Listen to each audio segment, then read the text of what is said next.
But you can do better than that. How about a big hooah? Good morning. All right, that's what I want to hear. Welcome to AUSA's Global Force Symposium and Exposition. I can't tell you how great it is to be back in Huntsville for this important event. What a tremendous crowd. Thank you for being here, not only as we kick off this event, but also celebrate the Army's 250th birthday.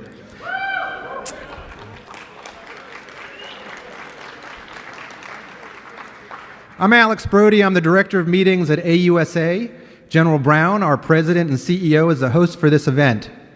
First, we'd like to recognize our premier sponsor for this year's event, GoVini, for their tremendous support this week. We can't thank GoVini enough for their support of AUSA, not just at this event, but throughout the year. They are a key sponsor at a number of our events this year. Please give GoVini a big round of applause.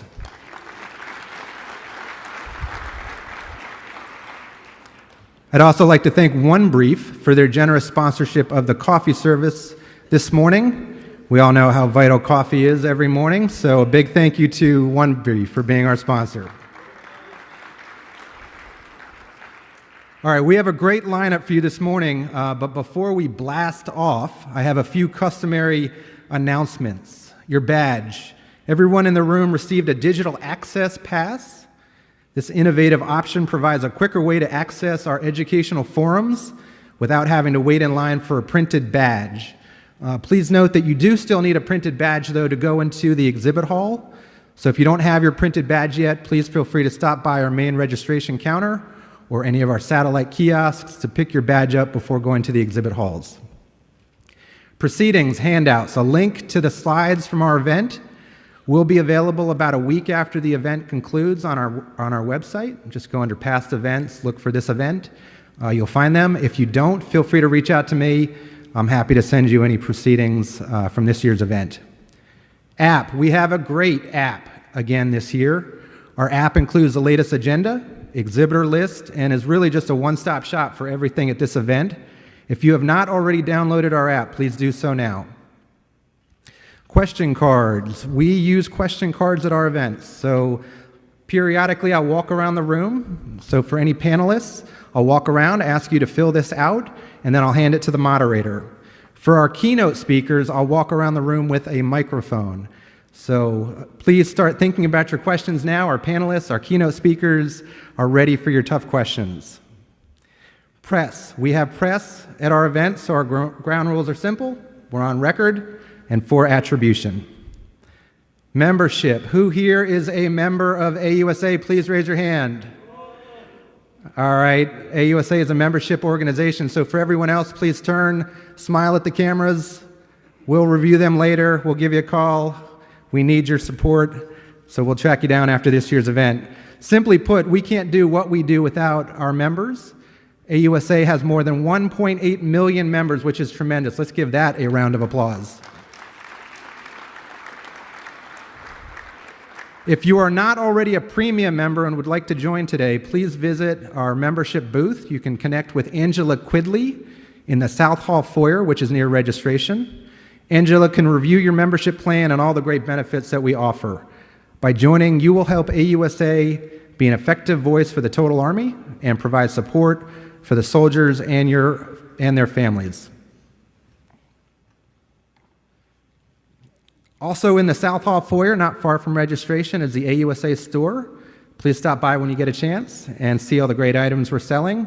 We have something for everyone, including this bottle of Shock and Awe AUSA hot sauce. Now let's be honest, nothing says Happy Easter like a bottle of AUSA Shock and Awe hot sauce. So please stop by, connect with Desi, and check out all the great items that we have and do your shopping today. Wi-Fi. Internet access is available throughout the building, thanks to our Wi-Fi sponsor, Parsons. To access the Wi-Fi on your personal device, please select the AUSA network, and the password is Parsons. I'd also like to thank all the companies that are exhibiting with us, as well as our sponsors. They are, without a doubt, an integral part of the learning process. This year we have a record number of exhibitors. 225 companies are displaying the latest equipment, products, and services for the Army. Our exhibitors are located in the East Hall, South Hall, and we have a new showcase zone, which is in front of the Saturn Ballroom. These are small to mid-sized companies that are exhibiting for the first time with AUSA. So those are tabletop displays out in front of the Saturn Ballroom, so make sure you get to all of our exhibitors while you're here. Like many of you, they have come a long way to participate in our event, and they are so vital that we have provided dedicated exhibit hall hours. We want to ensure you have plenty of time to connect with our exhibitors. Lunch will be available both today and tomorrow in the exhibit hall. Today's lunch starts at 12:30. And finally, I ask at this point to ensure your mobile devices have been silenced. It is now time to blast off. Ladies and gentlemen, please rise for the presentation of colors and the singing of our national anthem by Megan White.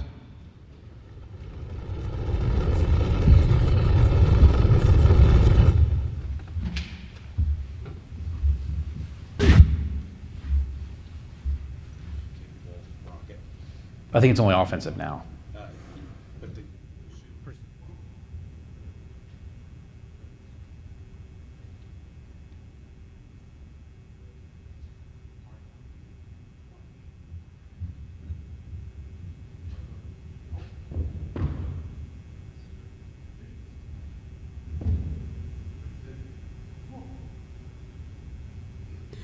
Oh, say, can you see by the dawn's early light what so proudly we hailed at the twilight's last gleaming, whose broad stripes and bright stars through the perilous fight o'er the ramparts we watched were so gallantly streaming, and the rockets regular, the bombs bursting in air, gave proof through the night that our flag was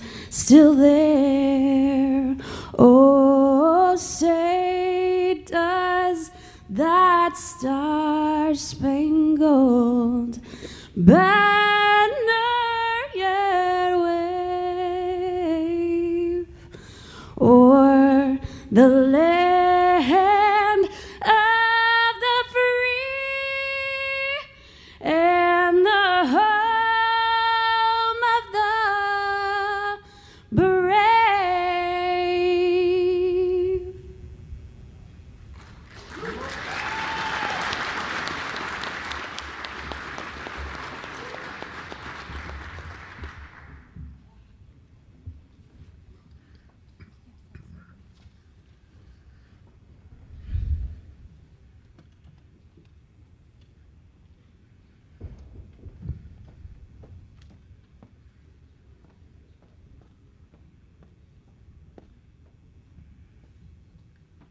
Please be seated.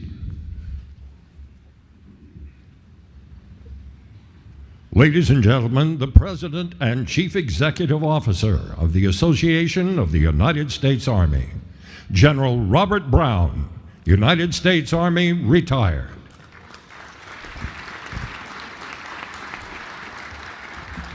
All right, well, we're fired up this morning. How's everybody doing? That's pretty good. All right, the coffee's working.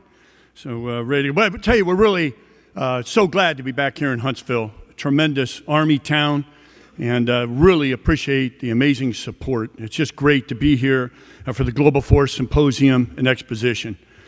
This year's theme, Driving Continuous Transformation for Ready Combat Formations, reflects how the U.S. Army is relentlessly taking new equipment, concepts, and doctrine off the shelf and getting them to where they matter most, lethal combat formations.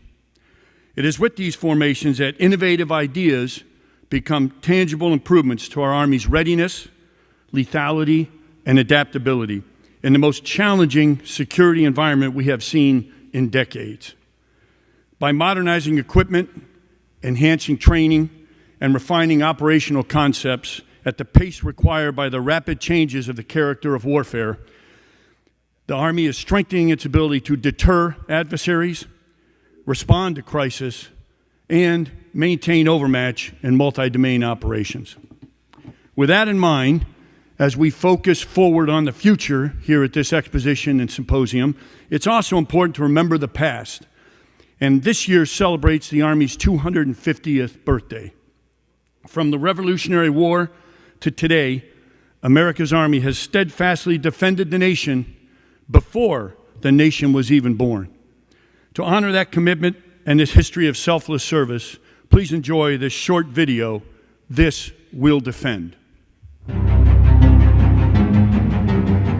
From its founding in 1775, the U.S. Army has defended freedom. Older than the nation itself, the Army has been the shield of our nation, democracy, and way of life, standing strong through the battlefields of the past and challenges of today. Throughout our 250-year heritage, the courage and dedication of our brave men and women have shaped us into the world's premier fighting force. Inspired by the next generation of soldiers, we remain committed to modernization, lethality, and readiness to face tomorrow's threats. Join us in celebrating the Army's 250th anniversary, a multi-year campaign as we honor the past and embrace the future on installations around the world and throughout local communities across the nation. Together, we commemorate the Army's legacy, forged in the fires of conflict and defined by courage. The U.S. Army, proudly serving for 250 years. Established June 14, 1775. This will defend.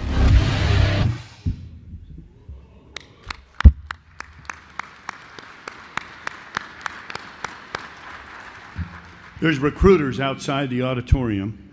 I'm thinking of signing up for another hitch myself. All right, I got new knees, you never know. But a big year, and we're really excited, and just such an honor. 250 years before we were a nation. So before we get started, I really want to recognize the hard work of a lot of folks pulling this together. We've received incredible support from the community here in Huntsville. It's just really overwhelming. It's a great Army community. The City of Huntsville, Huntsville Convention and Visitors Bureau, the local Chamber of Commerce, and tremendous support again across the board. So thanks for your hospitality and all you've done to help us. And we have Mayor Tommy Battle here, an amazing leader. And Mayor, we're looking forward to a chance for you to say a few remarks. The Honorable Tommy M. Battle, Jr., elected in 2024 to serve a fifth term, Mayor Tommy Battle is dedicated to creating jobs, diversifying Huntsville's economic base, and enhancing the city's quality of life. He is committed to the recruiting industry, developing the local workforce, and fostering high-quality education. An Alabama native, Mayor Battle moved to Huntsville in 1980 after receiving a business degree from the University of Alabama, and he was elected to the Huntsville City Council to serve as finance chair in 1984. His successful career as an entrepreneur and businessman, along with nearly 30 years of community service, effectively prepared him for the demanding role as the city's chief executive officer, recruiter, and champion of Huntsville's future. Please welcome Mayor Tommy Battle.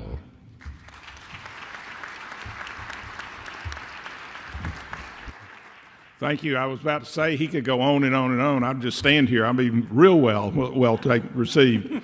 Love the idea of a blast-off. We are a blast-off city. We believe in countdowns, 3, 2, 1, fire and take off. And we want to say thank you and welcome to Huntsville.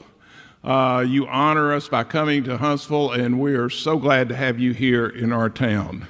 To our active military here, thank you for your service.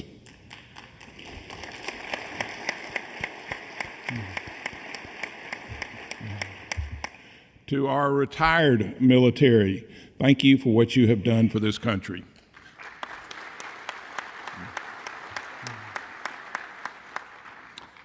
We hope as you come through Huntsville that you get to know our city a little bit. Everybody out there who is from the Huntsville-Madison County area, raise your hand. Okay, these guys are your hosts. They'll buy drinks, they'll buy dinner tonight. They'll do a whole lot of things for you. So make sure that you pick up each one of them. But as you're here, I hope you have a great time. I hope you get to see Redstone Arsenal. In addition to being an arsenal, it's a center of excellence, where we have 67 different centers of excellence who operate out of Redstone Arsenal.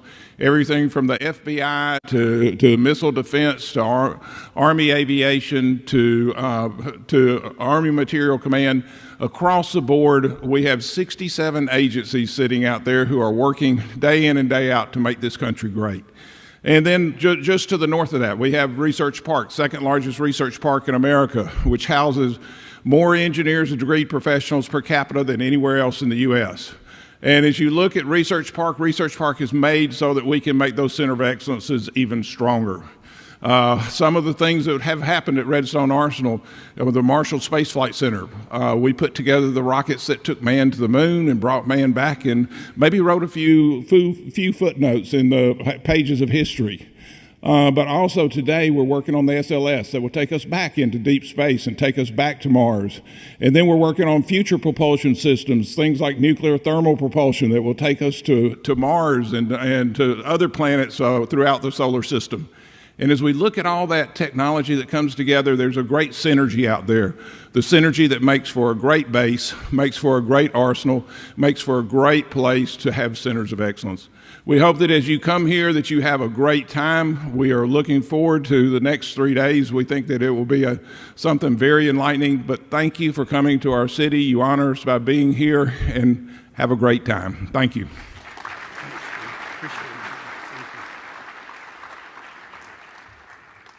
Well, thank you, Mayor Battle. Really appreciate your amazing hospitality. I'd like to also give a special shout out to the AUSA Huntsville Redstone chapter. They did a ton of work. It's an amazing chapter. We have 122 chapters out there across everywhere our Army is, active, National Guard, and Reserve, and they do so much. But Huntsville Redstone chapter, thanks for all you did to help make this possible. And then our sponsors. Again, I just have to also thank, we can't do it without our sponsors. And, they're integral to what we do to help connect, and your support means a ton. Our premier Global Force sponsor for this event, Govini, thank you very much. Again, we could not do it without you. Really appreciate it. I also want to note the presence of representatives from our allied and partner nations. Thanks for being here. That teamwork is incredible. We know it's our advantage out there, so thanks for being here, our allies and partners. We've got also press joining us, and we appreciate you being here. You help get the word out of everything going on and all the great stuff our Army is doing. Likewise, we can't do this without close collaboration with our Army and Army senior leadership. Special thanks to the senior official performing the duties of the Undersecretary of the Army, David Fitzgerald, who is here with us today to provide a few opening remarks. David R. Fitzgerald, senior official performing the duties of the Undersecretary of the Army, Chief Strategic Advisor to the Secretary of the Army.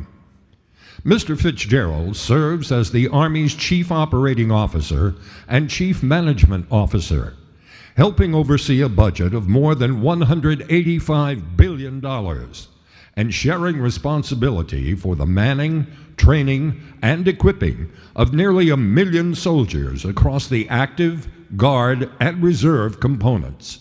Please welcome Mr. David Fitzgerald.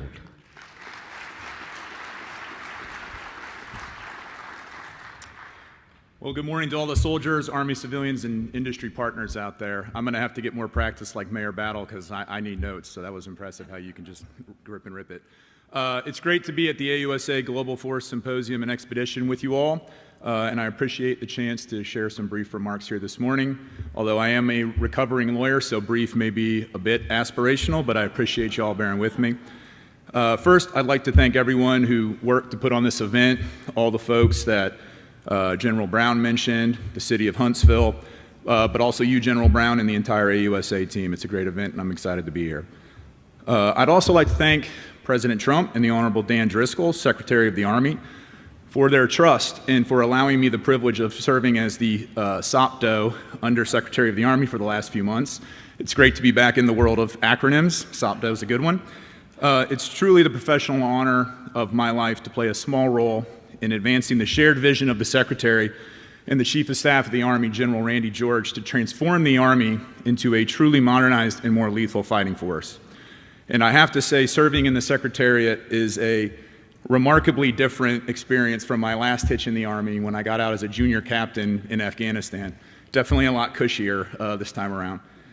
The last few months, though, have given me an entirely different perspective on the reality of the challenges confronting our Army, technical, operational, and financial. I've also had the chance to see firsthand and up close all the amazing work that all the folks in this room do every day to meet those challenges, to support and defend our nation. And it truly is impressive. It truly is.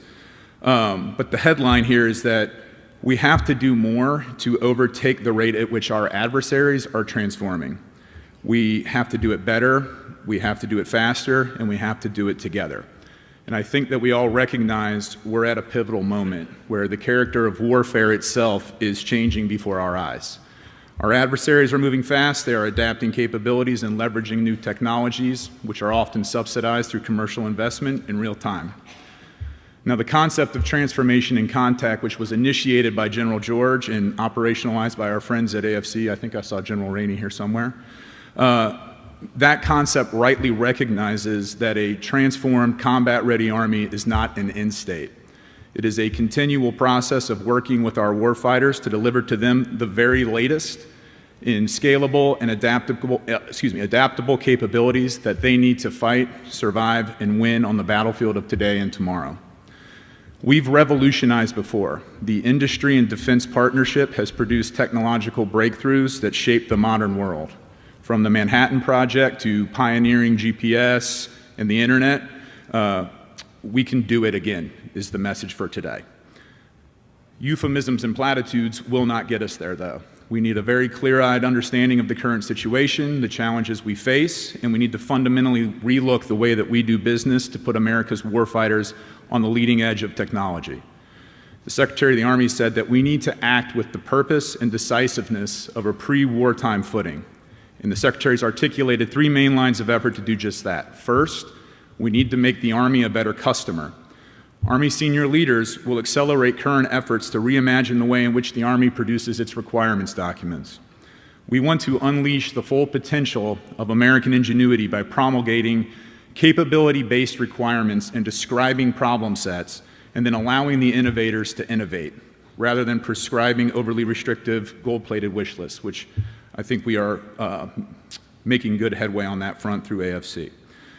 We're going to institutionalize prioritizing outcomes and lower costs, and we need greater resiliency in our supply chains. So in order to facilitate competition and avoid the Army becoming overly wedded to a single system or vendor, we're going to strive to gain greater agility and funding so that we can rapidly shift to better and more cost-effective solutions within a particular family of capabilities. We want to work with you through earlier and more frequent communication and collaboration. So for example, tech leaders and engineers, in our view, should be co-located with the warfighters fielding new capabilities to minimize the feedback iteration loop. So accordingly, Army senior leaders are establishing innovation sandboxes within our brigades and divisions as one simple step to integrate your solutions into the Army faster. And the goal is to afford dedicated spaces where new ideas and technologies can be tested, refined, and validated by real soldiers in real-world conditions. And we welcome open and continuing dialogue with the thought leaders in this space. If there's a better way of doing something, we want to know about it, and we want to know now. Second, we have to eliminate the bureaucratic barriers and outdated systems that hinder transformation and readiness. As a lot of you probably know, at any given time, between 40% and 50% of the Army's budget is fixed in personnel costs. And of course, op-tempo and readiness demands consume another significant percentage of our top line. And the Army has been a significant cash flower of emergent operations around the globe, from Ukraine, Haiti, to the southern border. Meanwhile, continuing resolutions and inflation have further eroded our buying power. So this is all to say, every single dollar counts in the current fiscal environment. We cannot afford to continue robbing modernization by continuing to pay for things we no longer need. And so to address this, we've begun systematically reviewing legacy programs and reevaluating our existing requirements. The Secretary and the Chief of Staff are going to drive the internal culture changes necessary to ensure that the Army is maximizing the use of all authorities available to us to streamline acquisitions, and where necessary, they will secure additional authorities to move faster. We need to rethink the way that we contract. On the battlefield, our soldiers must be able to work on their own equipment, update and adapt it rapidly, and ensure that they remain ahead of the capability counter capability curve. So when the Army buys hardware and equipment, we will own the right to repair and maintain it. Wherever possible and to promote competition, we will look to reward companies who've invested their own dollars in R&D, but where IP is developed through taxpayer-funded R&D, the Army must own that as well. And we have to be able to shift to lower-cost solutions as technologies mature and new market participants emerge. Third, we will continue to transform and contact. As we free up resources through hard choices, we will redirect them toward transformation of the force. The Army's transformation plan is not just about spending differently, it is about thinking differently. We need to modernize how we fight and reshape our formations and capabilities for the future battlefield.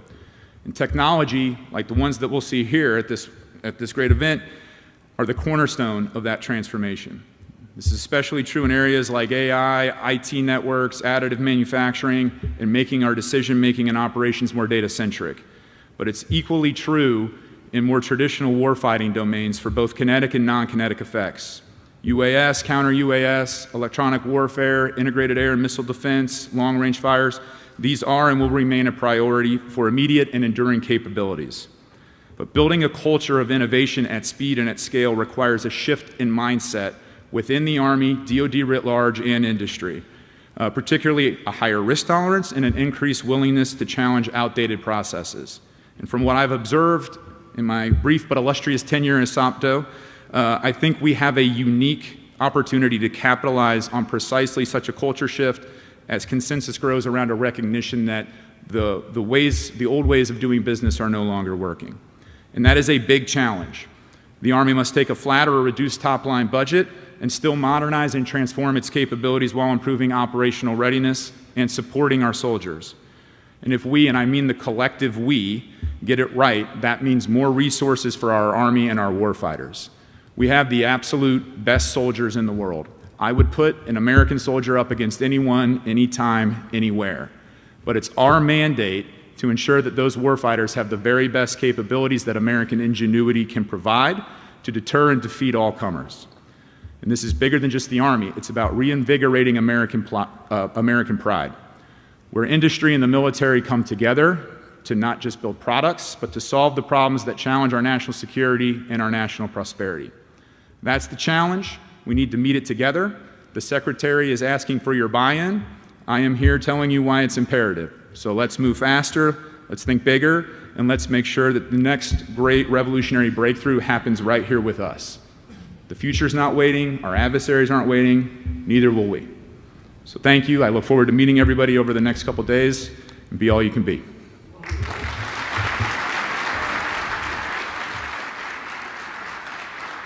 Thank you, Mr. Fitzgerald, for those opening remarks. Now it's time for the Gregg Award presentation. The U.S. Army runs on logistics. Behind every mission, every deployment, and every victory lies a complex network of supply chains, transportation, and unwavering support. This is the legacy of Lieutenant General Arthur J. Gregg, a man whose career epitomized excellence in Army logistics. The Army established the Lieutenant General Arthur J. Gregg Sustainment Leadership Award in 2015 to recognize individuals who have made significant contributions to Army sustainment operations. From his early days as a young enlisted soldier to his culminating role as the Army's Deputy Chief of Staff for Logistics, General Gregg exemplified strategic vision and unwavering dedication. He led with a focus on modernization and efficiency, always striving to ensure that soldiers had the resources when and where they needed them. General Gregg passed on August 22, 2024, but his impact resonated far beyond his time in service. He spearheaded initiatives that revolutionized Army logistics, leaving a lasting mark on the way the force operates today. His relentless pursuit of excellence laid the foundation for a more agile and responsive logistical framework capable of supporting the Army's evolving mission around the globe. These leaders are the problem solvers, the strategic thinkers, and the dedicated professionals who ensure that the Army's logistical machine runs smoothly, even in the most challenging of circumstances. They carry the torch of General Gregg's legacy, ensuring the Army delivers material from the installation to the point of need. Echoing the timeless dedication of General Gregg, the Army as a unified force orchestrates the seamless flow of material. From the organic industrial base to the dynamic front lines of multi-domain and large-scale combat operations, this vital sustainment underwrites every mission, ensuring operational triumph.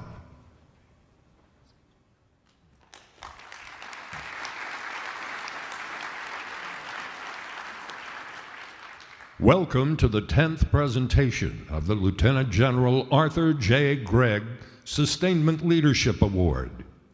We extend a warm welcome to all our industry partners, military members, both active and retired, and friends of the community. Thank you for joining us as we present this prestigious Sustainment Leadership Award. The Department of the Army, Deputy Chief of Staff, G4, established the Lieutenant General Arthur J. Gregg Sustainment Leadership Award in 2015 and first awarded it in 2016 to recognize individuals who have made significant and measurable contributions to Army sustainment operations. These individuals are influential logistics leaders who have made unparalleled contributions to enhance operating efficiencies and improve resource management in support of Army sustainment and readiness, as voted on by a board of senior military and Department of the Army's civilian representatives. Although the winners are not able to join us here today, we are honored to recognize their outstanding achievements and contributions. Their dedication to sustainment operations has left a lasting impact, and we celebrate their success in their absence. We will ensure they receive this prestigious award with our deepest appreciation at a later date. The first recipient of the Lieutenant General Arthur J. Gregg Award is Major Sean McLaughlin.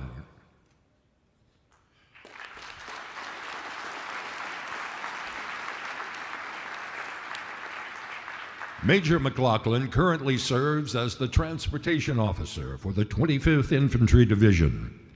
He set new theater records for joint mobility by deploying over 400 pieces of equipment and 1,500 soldiers, airmen, and Marines to 3 Pacific Islands through 184 fixed-wing air movements, 40 rotary-wing air movements, and 12 sea movements, including the largest aerial delivery operation in Hawaii's history. His profound impact on the Army and its sustainment operations will continue to inspire and guide future generations of leaders. Major McLaughlin epitomizes what a senior transportation officer is in today's Army.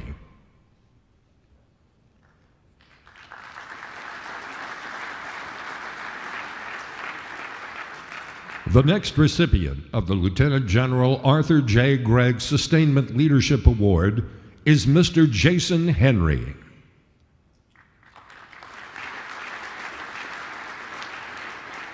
Mr. Henry currently serves as the Installation Supply Division Chief for 406th Army Field Support Brigade, Army Sustainment Command.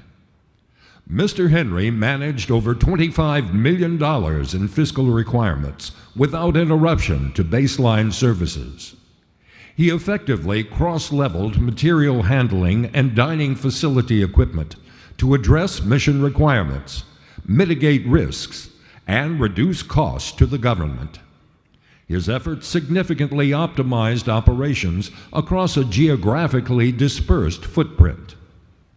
Mr. Henry has made significant contributions to Army sustainment operations through his dedication and exceptional leadership. He embodies the values of integrity, professionalism, and selfless service. His impact on sustainment operations will continue to inspire and guide future generations of leaders.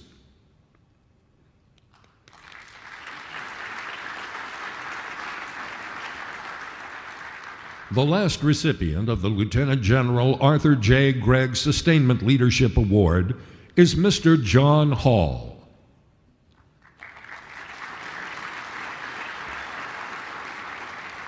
Mr. Hall currently serves as the Defense Commissary Agency Director and Chief Executive Officer. Mr. Hall played a pivotal role in shaping a smarter, data-driven approach to resource management by overseeing the creation and implementation of a comprehensive program objective memorandum process. He ensured that over $60 billion was effectively distributed across 93 vital sustainment programs. Mr. Hall's strategic leadership has not only improved operational efficiency, but also ensured the Army is always ready to be the cornerstone of logistics for the joint force in any situation, whether it's competition, crisis, or conflict.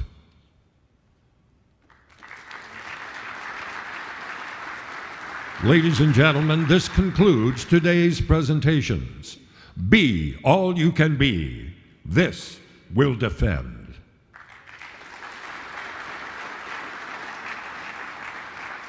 Now, ladies and gentlemen, please welcome AUSA Vice President for Membership and Meetings, Brigadier General Retired Jack Haley. Well, good morning, everyone. It's great to have you. That was phenomenal, and that was just the blast off. We have a great lineup for you this year with exceptional speakers for our keynotes, our contemporary military forums and fireside chats, and our always very popular Warriors Corner. These all have a focus on the future of America's Army. Throughout our events each day, your questions are vitally important, adding great value to our program. Also, while you're here, please take advantage of the extended time we've set aside on the agenda to visit the exhibit hall floor. The exhibitors tell the other half of the Army's future. They are an integral part of the professional development opportunities we offer at the Global Force Symposium and Exposition. And lastly, I'd like to share that our fantastic Redstone Huntsville chapter is hosting a young professionals reception this evening. Of course, the annual Blowout Rocket City Bash tomorrow night, which is always a sellout, and concluding our event with an ROTC panel and luncheon on Thursday. So due to some unforeseen circumstances, we had to adjust the schedule a bit with General Rainey so General Rainey will now provide his keynote address Thursday morning at 09. So we're going to move this morning's fireside chat up into his slot. We've also moved the media roundtable that was previously scheduled for 10:30 this morning to 15:30 this afternoon in Salon 1. So today's fireside chat features Lieutenant General David Hodney. You guys can come up. Director, Futures and Concepts Center, U.S. Army Futures Command, along with Brigadier General Zachary Miller, Commanding General, U.S. Army Joint Modernization Command.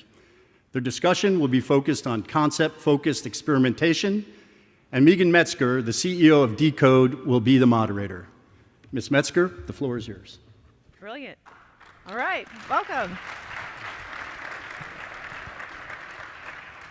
So if we can't have General Rainey, I think we're doing pretty well. This is the best way to start the day. It takes two of them to equal General Rainey. I am so excited to be here. Good morning, Huntsville. Welcome to what's going to be an incredible couple of days. I'm really excited about this topic. Like I said, my name's Megan Metzger. I am the CEO of Decode, and I'm really passionate about closing the gap between the speed of technology and the mission for our warfighters. So before we jump into it, just to tee it up, I think we heard it this morning, brilliantly said, American soldiers, anytime, anywhere. And to keep doing that, that requires ingenuity of everyone in this room, the Army, and really, the future's not waiting. So what a better way to tee up the topic. So we're going to talk about experimentation today. That's great. Sounds great? Okay, so first, I want to level set with the room and make sure everyone's on the same sheet of music. So kick us off, sir, if you don't mind, on what is experimentation. Give us some of the terminology and make sure that we really know what it is that we're talking about this morning. That's great. Thanks, Megan. First off, no, it's great. The one good thing about taking General Rainey's time slot is people couldn't exit the room before the fireside chat at 10 o'clock. So we've got a full house to get everyone excited about experimentation. So I'm Dave Hodney. I'm the director of the Futures and Concepts Center and also a deputy of Army Futures Command. If you want to send me cards and letters, please don't send them to Austin. I'm at Fort Eustis, Virginia, with my team there. So, and I've got my. Unless it's a complaint, send those to Austin. Yeah. So I'm at Fort Eustis, Virginia, and there we do all things requirements for the Army, concepts and experimentation, and we're here to talk about experimentation. So, we just came off Project Convergence, Capstone 5, Part A, and General Rainey talks a lot about persistent experimentation. It occurs throughout the year. Right now, we're on day 18 of what's essentially a 75-day sprint that will go through May, and that's defined by Project Convergence Part A that just concluded at the National Training Center, Project Convergence Part B that will conduct forward in Indo-PACOM. The difference with what we did with the joint portion of Project Convergence this year is our experimentation venue will encompass a geographical region as far west as the Philippines, as far east as Tahiti, and as far north as Japan, and as far south as Australia. So we certainly are excited about what's coming in the next few weeks in that. And then the third component of our experimentation is the Army's Title X War Game. It used to be called Unified Quest, Unified Challenge Series War Games. Now it's called Future Studies Program. And that will take us right to May 21st.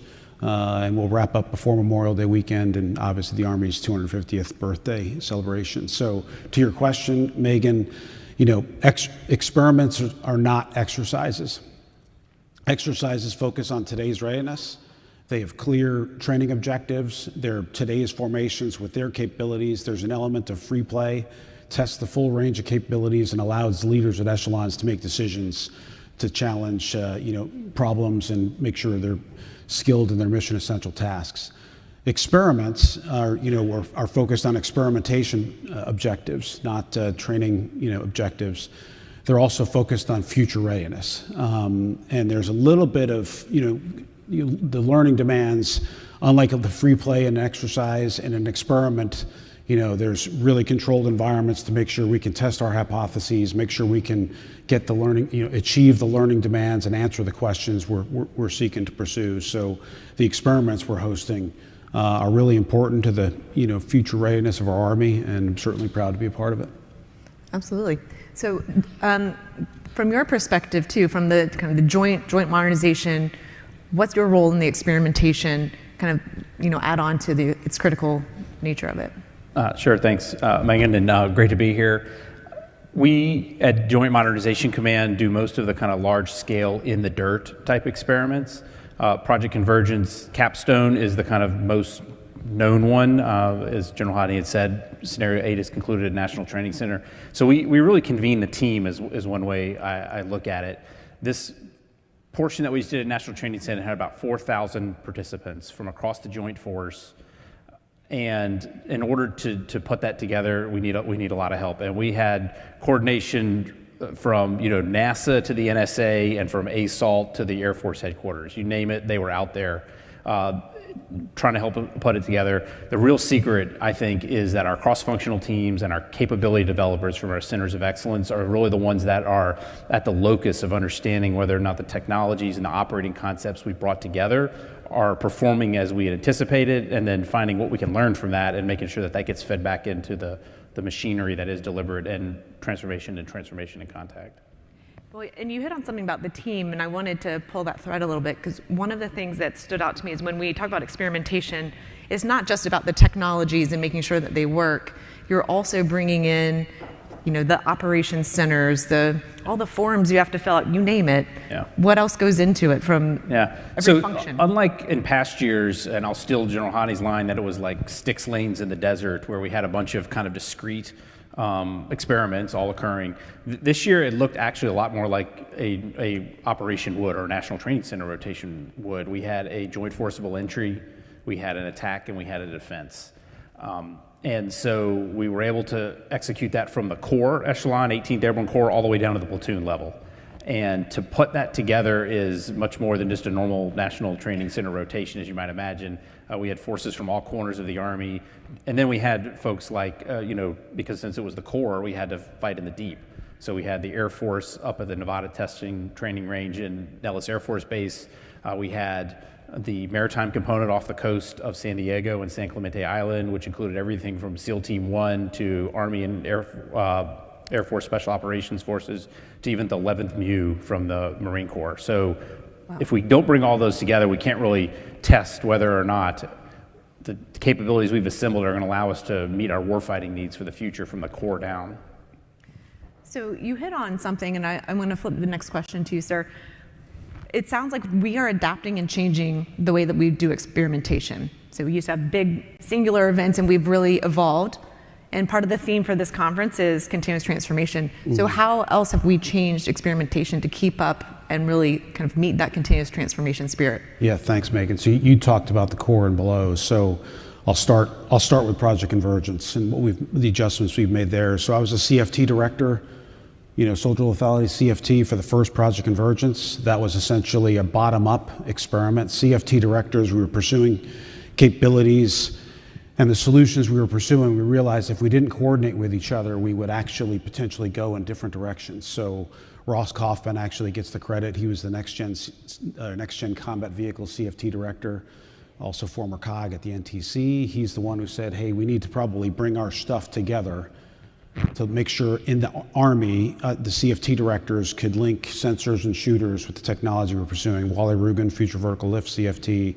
John Rafferty was a long-range precision fire CFT, and I, of course, was pursuing capabilities. So that's what converging our capabilities was, where we developed that. That was the first one. We've now done 5 Project Convergences. You could see the evolution. The second one, we partnered with Marines and Air Force, elements that were doing their own, pursuing their own, modern capabilities or modernized capabilities. So they joined us, and Coalition of the Willing.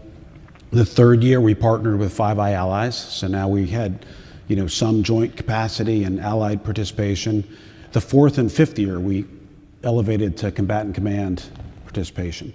And the difference between the fourth and the fifth year, again, it was sticks lanes in the desert for the NTC portion, where we looked at capabilities isolated from each other. So we had a medical lane to evaluate medical capabilities. We had a human machine integration, like small scale attack that was really battalion and below. And at the joint portion of it, we had all of the joint headquarters that Zach described, Indo-PACOM, components, et cetera, all sitting on Camp Pendleton in tents that were 50 yards apart from each other. So if we had issues in the execution of our command and control, we could walk across the dirt and just talk to each other and then ask why the ones and zeros weren't passing. So that was last year. This year, the convergence still occurred where we integrated warfighting systems, but I think that the bigger convergence was centered around the core, U.S. Army Corps Joint Task Force Headquarters. So Part A, Corps and below. Can the Corps conduct data-centric command and control from the Corps level JTF all the way down to the edge being the rifle squad on point? Part B is Corps and above, all the way to the Corps JTF integrating in with the combatant command, and we're going to do it across the geographical distances I described. There won't be any walking across the street from Tahiti to the Philippines to make sure the ones and zeros, so assured data, assured communications, tactical, operational, strategic distances. So if we can converge that data-centric command and control from the combatant command to the Corps and the Corps to the squad, we can converge that capability from the squad all the way to the combatant command. We can be far more effective. So that's how we've adjusted. If people are wondering why Part A, why Part B, why we've done that. We've partnered in the last two with the OSD's CDAO, the Chief Data Artificial Intelligence Analytics Office. They're working the Combined Joint All-Domain Command and Control Solutions. That partnership with the experimentation series called GUIDE, Global Information Dominance Experiment, and try to save you from acronym hell as you go through that. But we partnered with them. That was GUIDE 9. That yielded the min viable product. Again, Joint Modernization Command, one-of-a-kind organization convening this Army-hosted joint experiment, yielded the min viable product for CJAD C2, and that's what we're running Part B on that architecture. So I'm really excited about Part B and solving those problems.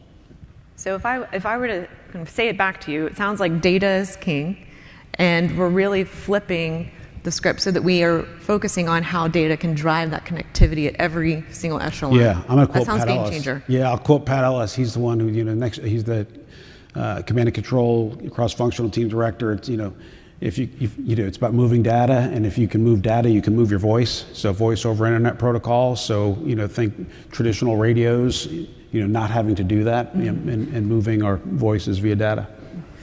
So you're talking about how we're now running it at echelon. That's fantastic. You've talked a little bit about it requires everyone coming together across the joint services, our coalition partners, and you want to practice like you want to compete, right? So talk to me a little bit about how not only have we changed the way that we're structuring our experimentation, but we're fighting a different fight now.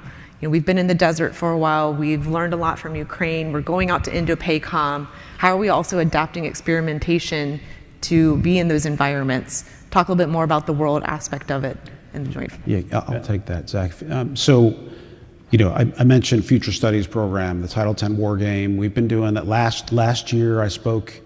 I've graduated from the Warriors Corner of the Fireside Chat. I was down in the hallway there, and I talked about the taxonomy of experimentation. I did that with my teammate Steph Ahern. She was my director of concepts. 4 years of experimentation on the Army warfighting concept and the Title X War Game, and we've certainly learned a few fundamental aspects of how we're going to fight that shape our experimentation. So the first, we know, back to your comment about data, we know we have to fight to conduct command and control. We can't assume that we're just going to be able to execute command and control. We're in denied environments, et cetera. So our ability to conduct C2, communicate with assured communications over tactical, operational, strategic distances. We also have to counter the enemy's ability to command and control. That happens, offensively, targeting the enemy's ISR, their reconnaissance complex, targeting their C2 nodes, targeting their strike complex. That goes without saying. That's one sure way to counter their command and control. The other is like blue actions, friendly actions we take to deceive, to obscure in all domains, to make sure the enemy doesn't understand exactly what we're doing. So C2 and counter C2 is something we've got to do. The other thing we've learned in the Future Studies Program is that traditional fire and maneuver is insufficient. We have to conduct what's called cross-domain fires and expanded maneuver. Cross-domain fires are not joint fires. They're not fires that are delivered by other services. We still are going to fight as a joint force. The Army plays a critical role in that. But these are Army fires delivered in other domains. Land fires against maritime targets, land fires against space targets, all domains, cross-domain, and commanders at echelon have to be comfortable with that. And even platoon leaders today, Red Air back in the day was looking at enemy manned helicopters and aviation assets. And then there was a period in time where platoon leaders and company commanders, frankly, weren't looking above them. Now, every platoon leader that's watching, feeds of fights in Ukraine know they have to look above them. And platoon leaders know cross-domain fires, their ability to deliver land fires to defeat aerial targets is important. Expanded maneuver, the changing character of war, expanded maneuver, time, space, and purpose. The traditional area of operations is going to look different in multiple dimensions. So platoon leaders operating unmanned systems in what used to be the company commander's AO the area of influence or area of interest is now absolutely something that someone, the lower echelon can deliver effects. So expanded maneuvers, another lesson we've learned. And the last one, Megan, is formation-based layered protection. We can't assume we're going to be able to, we have to fight our way to operate and protecting our formations at every echelons and the aspects of it. Again, core and below, formation-based layered protection at the core level looks different than formation-based layered protection for a platoon or a squad. It looks different for how our sustainment formations deliver, commodities and contested logistics environments. So, certainly profound lessons that shape how we have to experiment. Yeah, absolutely. And so I'll flip the question over to you. I know when we were speaking in the green room, we talked about kind of how we are experimenting around the world. We're bringing in partners, we're bringing in the other services. You mentioned Army capabilities, but that's only a fraction of the fight. So tell me a little bit more about kind of what you're seeing and how you're thinking about this differently. Sure. So the other services are in the same journey that we're in. And that's the reason, first and foremost, we partner with the equivalent of Futures Command or FCC for those services. But when I look at, for example, the ability in the Pacific for all the services to be able to put their sensors together so that it doesn't matter who is detecting a threat, the best positioned service or capability will be an effect on that. And in other cases, it takes a combination of effects to get a really tough to target enemy force. Because we're doing that, we can't all go in the same direction, in separate directions, much like General Hodney said when they first started Capstone. That was just the Army trying to solve that problem. Now we're trying to do that across the Joint Force. The Special Operations Force is another great example. Great partnership this year with USASOC, the Special Operations Command from the Army. They were not off doing their own excursion. They were both in the Pacific, I guess it was the Pacific, San Clemente Island, but also in National Training Center in the deep. And they were actually facilitating what turned out later to be during the attack a breach. So we had a fully autonomous breach that was done, and part of that was at the right time hitting certain enemies' capabilities, denying them their ability to use satellites, those types of things. And so recognizing that we're going to have to, any number of scenarios that could come up that we'll have to fight across services, across kind of niche capabilities that don't necessarily combine on a day-to-day basis. So I think traditionally experimentation has had a little bit of a flair of we need to do a demonstration for senior leadership and show them kind of what we're capable of. But I'm getting the sense that that's changing. We're actually trying to kick the tires on things and really test if they're working. Yeah. How do we measure that? What are we getting wrong? What are we getting right? What are we learning? Yeah, I joked, if you only came out one day to this last Project Convergence, a lot of people, the chief was there one day with the new secretary, and you would think we're running a little bit of an AUSA there. Because we do show all these different capabilities and the things we've been doing, but that belies the complexity and the integrated nature of what the actual experiment is. And so, yes, we do have a lot of capabilities that are sort of on demonstration and that we have to have something physical to experiment with. This is not a conceptual exercise. And so that has to happen. But what really we're trying to do is figure out, are the things we're asking for in our future force, do they meet the requirements that we're going to need, the capabilities we're going to need to be able to fight in the future? And in many cases, we're adjusting, I think just our first pass over after Capstone Scenario A was that there's about 35 requirements documents that need to be updated based on things that we saw there that we got to tweak them in such a way that when we do go to procure these things for the Army at large, that we're getting after the right sets of capabilities. That's just one example of kind of how that's changed. Can I add to that? So Zach referred, it said it felt like an NTC rotation. I think it was like an NTC rotation times 10. Having been a senior trainer at the National Training Center as division commander and coaching your brigade combat team through that. This one was core and below. So I know divisions are in the dirt now for CTCs, but 18th Airborne Corps, 82nd Airborne Division, and in multiple brigades. First, 11 AD and 182 from the 82nd were out there. But in addition to being a senior trainer and organizing, coalescing around integrated warfighting systems, we also had to make sure our experimentation learning demands were met. So in some cases, when a unit didn't necessarily employ the technology in the manner the capability developer envisioned, some of it's like, okay, that's great, we need to write a requirement document or adjust it because we got some great feedback. But in some cases, we had to make sure we realize the learning demand to test that hypothesis. Interestingly enough, the secretary and the chief came when I think it was like 40-mile-an-hour winds, and the weather was, You really freezing. served up the weather that day. Right. So we had to actually, they came on a day when we had to, nimbly adjust our experimentation to make sure we can meet those learning demands and the weather that preceded it. I think we saw all 4 seasons in NTC to include snow for a couple of days, so it was certainly exciting times. But we can make adjustments. And to your question about things that might have fell short, the interesting thing, when we did the Styx lanes in the desert, some things worked exactly as intended, but when we had to do it, as an integrated warfighting system and actually have them fight in, a real Op 4, 11th ACR was employing the full weight of their capabilities against those formations. Some things actually, when everything was put together in a fight, you realized it might have fell short. Yeah, just one example that comes to mind when we did the joint forcible entry, and we had done portions of this last year, but we kind of maybe move some stuff there ahead of time. This year it was done by air assault, by helicopter. So we had to move 2 battalions worth of combat power and this technology. One, first the 504th, the Red Devils from the 82nd Airborne Division, and then 2 Royal Yorks from the British Army. They had a lot of technologies that are not, that were foreign to them, but we know they're helpful in that type of an environment. So now we're getting feedback from battalion commanders, brigade commanders, division commanders, and their staffs about, well, how would I prioritize this? Does a robot go on the very first helicopter that goes in?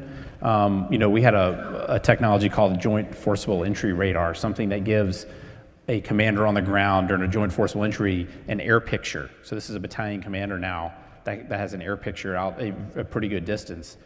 So that takes up space, that takes operators, but it was a critical thing. So, what are the trade-offs that have to be made? And that's just one example of many that we get that feedback from, and then we can just, maybe there's a different form factor that's necessary. Maybe it needs to communicate a different way because the transport's not available, et cetera. So you're bringing up something I thought was really interesting. So I had the pleasure, I'll call it, to experience all 4 seasons out in the box. But what struck me is how the large number of partners that are required to get this done. So we have industry here in the room.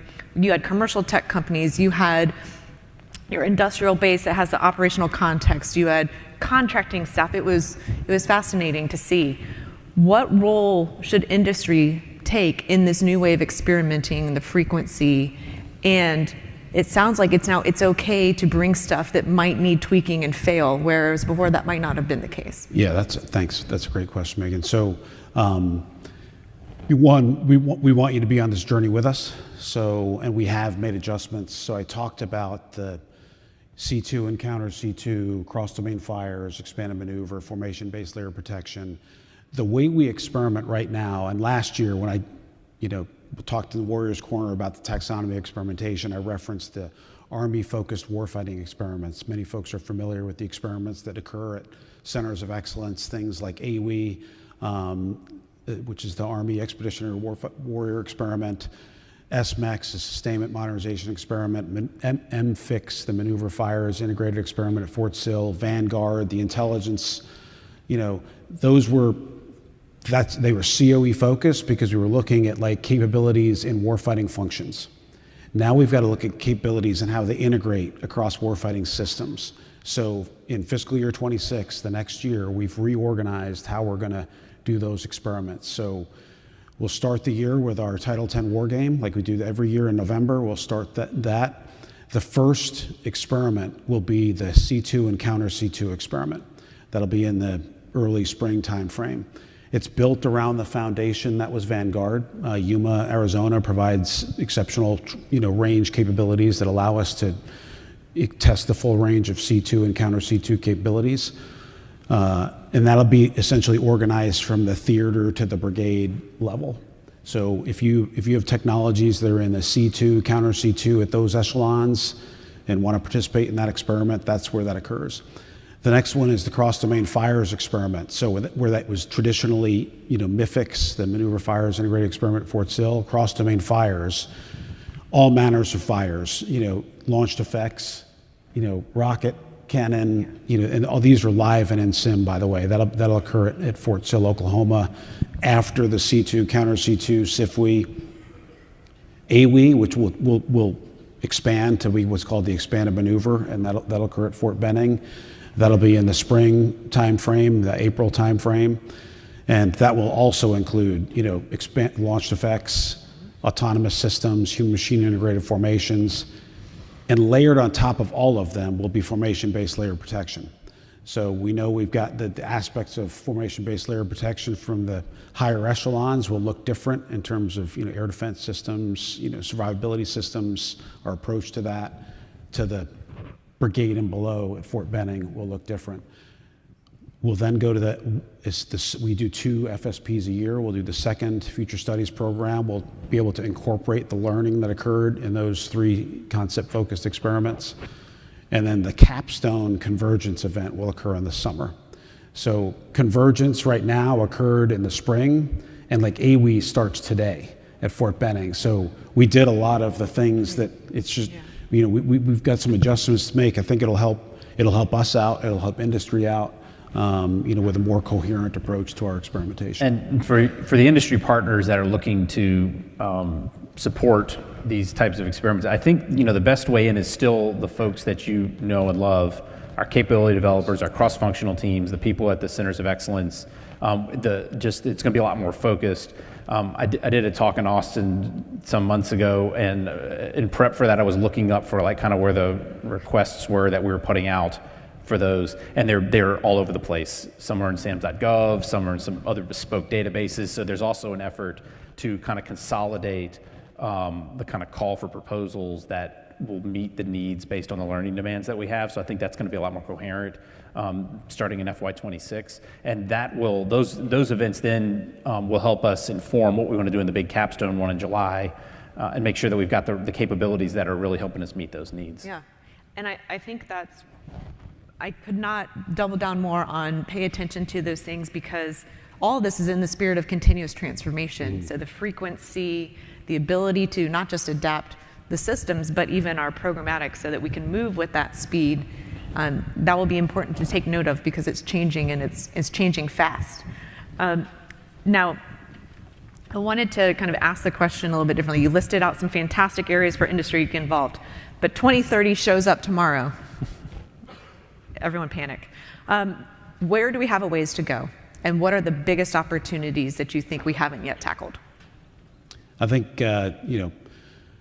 energy solutions. I think, we described the all things autonomy, unmanned systems, communications systems. So I think what we'll see certainly in the expanded maneuver and the cross-domain fires experimentation, we'll certainly see, any help in that area would certainly be important.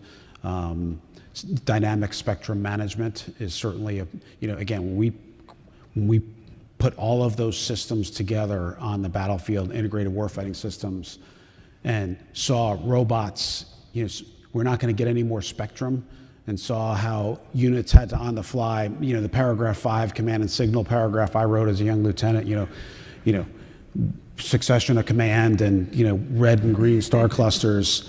Today's command and signal paragraph in terms of dynamic spectrum management, when your systems are going to have access to the spectrum, our ability to manage that will be certainly critical.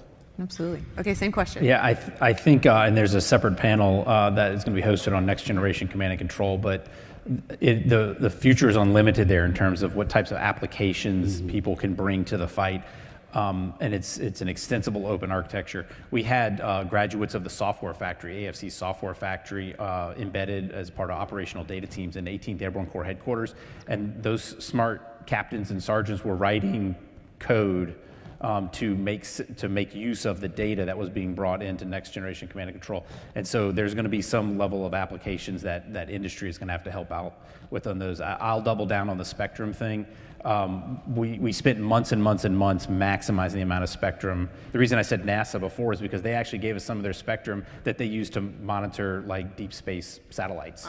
Voyager type stuff. So we did every single thing we could to like wrest the last little bit of spectrum out. But the truth is, there is no formation in our military today that needs the type of spectrum like land operations in the 2030 to 2040 timeframe.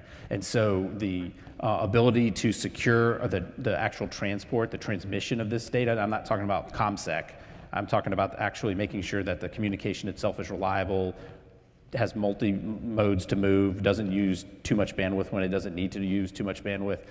We've got a lot of work to do in that space. Yeah, absolutely. Okay, I'm going to do a little bit of a rapid fire. Okay, so rapid, guys, we can do this. Most impactful thing you saw out at PCC 5? Next Gen C2. Watching a armored battalion conduct an attack across the central corridor in a distance that would have required any unit today to use 2 retrans sites, and they were able to, assured communication, cut through the OP4 hot knife through butter because they could see the situational awareness that plotted the enemy locations, and platoon leaders, company commanders, battalion commander talking uninterrupted voice over internet. I think that was my rapid fire response. Go check out the Warriors Corner. Yes, absolutely. Okay. All right, I'll tee up another Warriors Corner. Precision logistics, the precision sustainment.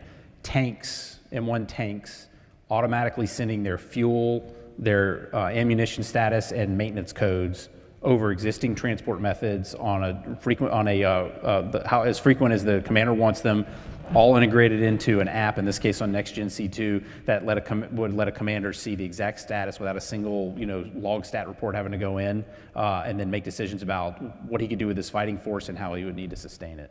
I want to do another round. Oh, we were supposed to be guys. Direct support fires technology. Direct support fires technology, another Warriors Corner you need to sit in on today. Smaller form factor DevCom effort, rockets that, from the increase the rate of fire from the cannon to the launcher. Listen in on that Warriors Corner. Okay. No, I get another one if he gets another. Oh, come on. You guys are killing me. Collaborative autonomy, also Warriors Corner on that later. So launched effects in UAVs, given mission type orders, communicating together about who's going to detect it, who's going to verify it, who's going to kill it, all on their own. And a bonus one to end this round, a completely autonomous breach. So breaching. An engineer can't talk about that. Okay, fine. I'm going to get fired up about. I'm going to drop your mic. Is what I'm going to do. Watching the unit conduct a 2-lane breach of a wire mine obstacle, completely autonomous. The bulb system, which essentially deployed UAS systems Goblin identified the minefield. UAS systems launched the enemy side of the minefield, worked their way backwards, and essentially a slice chart, or the slice, which was a UAS that delivered a line charge. Anyone who's seen a MICLIC fire and the rocket might potentially go off center of where you intended to breach. A precision UAS delivering a line that then dropped the line charge filled with slurry and breached to connect that line charge. I've never seen that system before. Bottom-up innovation, 20th engineers, have been working on that for some time now. Got to showcase that at Project Convergence, and Chris Beck and team from the Maneuver Sports Center certainly supported. You're an honorary engineer now, sir. Appreciate it. Yeah. Right. Okay, so it wasn't rapid, but your enthusiasm, it's in all sincerity. Thanks. Sorry about that. I do love it. So then I'll make it a little harder. Rapid. Name the most underrated emerging technology that will impact experimentation, and it can't be something you've already said. I think I'm going to say DSFT, but for a different aspect. I talked about the speed of rocket fire. I think about the potential about rounds doing both offensive and defensive fires. Same missile. That'll be groundbreaking. All right, I'll stick on my sustainment bent, but this is something we probably need help with industry on. Wearable sensors for folks that are injured. We've 2 years in a row we've been out there. I think we got a ways to go on that, but that's potentially a game changer for the people who are injured on the battlefield to be able to transmit data and key vital signs back immediately to every level of care. Awesome. Okay. If you had to be stationed at any base in the world permanently, where would it be? Fort Eustis, Virginia. Love where you are. Fort Bliss, Texas, home of the Joint Modernization Command and the 1st Armored Division. All right. I was seeing if you all were paying attention this morning. Okay, I'm going to do just one last question because we've got a whole stack that will flip to you, but what have I not asked you? What is something that you're really passionate about that you want to make sure the audience takes away from this talk? One, integrating these systems together into a coherent warfighting experiment was invaluable. We'll continue to pattern all of our experimentation after that, and then do pay close attention to the Warriors Corner. I think every one of the CFT directors and the CDIs that are participating in those are going to absolutely highlight, this most recent Project Convergence experiment. Fantastic. Yeah. When you take the work that was done for almost 4 years in the Future Studies program, which was, wargaming, some level of simulation, conceptually it works. We think it fits the mold for the 2040 timeframe for both capabilities that we'll have and that our adversaries will have. It's a whole nother thing when you actually try to do those things. In a simulation, the digits flow like they need to, for example. That doesn't always work when you're out in the dirt. And certainly when you're converging so many new capabilities, in some cases the people operating aren't familiar with them, it's a huge challenge, which actually gives me a lot of hope because in a very relatively small amount of time, we were able to make those things work, and we were able to learn about where we still have gaps that we need to fill. And so I think as we continue through this experimentation journey, it's going to get more and more refined every year, and that we will be able to deliver those capabilities. That's incredible. The speed, the learning, the iteration, it's really driving after continuous transformation, and it's just fantastic to see. I'm going to flip through these, and we've got a pretty hefty amount, so we'll make our way through, and it's all dependent on if I can read the handwriting. All right, are we ready? Yep. This one's for Lieutenant General Hodney. With the multitude of experiments you described, how is the Army assessing and integrating lessons and findings so the results are not sidelined or siloed? Sorry. Siloed? Yeah, I think that's the whole purpose of organizing in this manner. So it's not like right now it's siloed. And we integrated Vanguard and Edge, 2 experiments. Edge was a CFT experiment, Future Vertical Lift CFT. Vanguard, as I described, was an Intel CDID, Intel COE experiment. They didn't occur exactly overlap, but there was like a week of each experiment that overlapped. So we forced that over, we used an micro HAB curtain over essentially the state of Arizona that informed, collaborative autonomous behaviors at Yuma Proving Grounds. That was like coordination we did in, kind of at the last minute.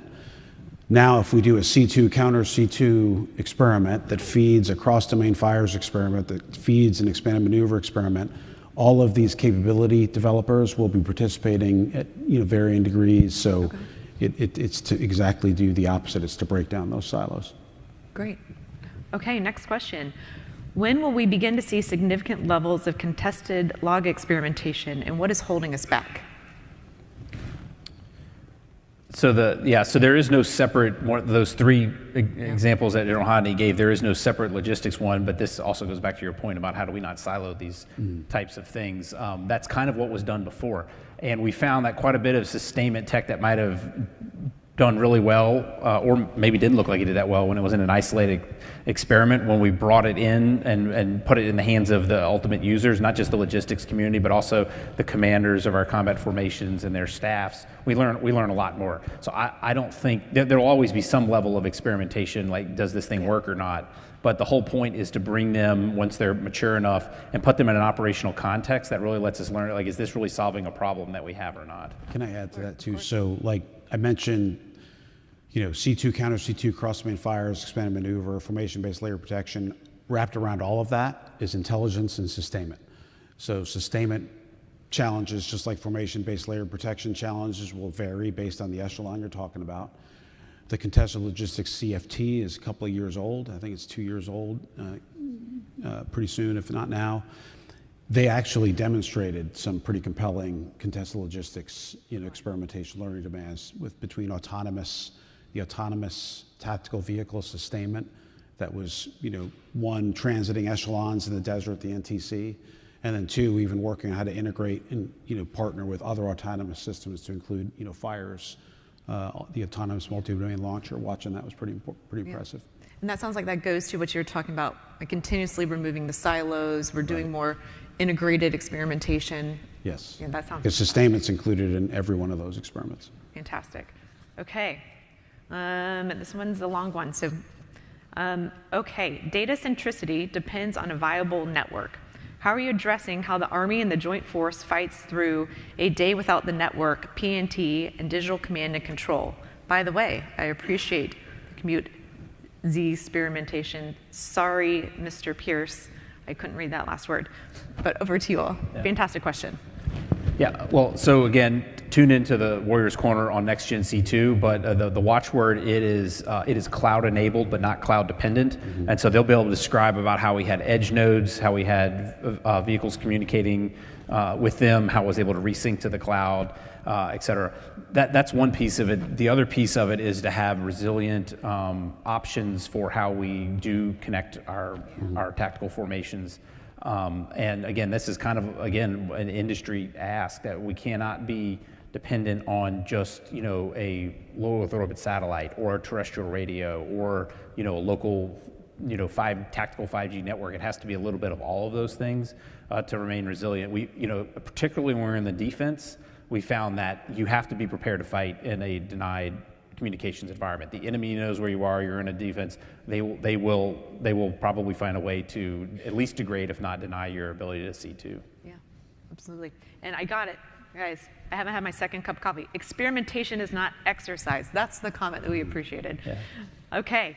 Next question here. I'm gonna find one a little short. What role does mission engineering modeling and simulation play in current or future concept-focused experimentation?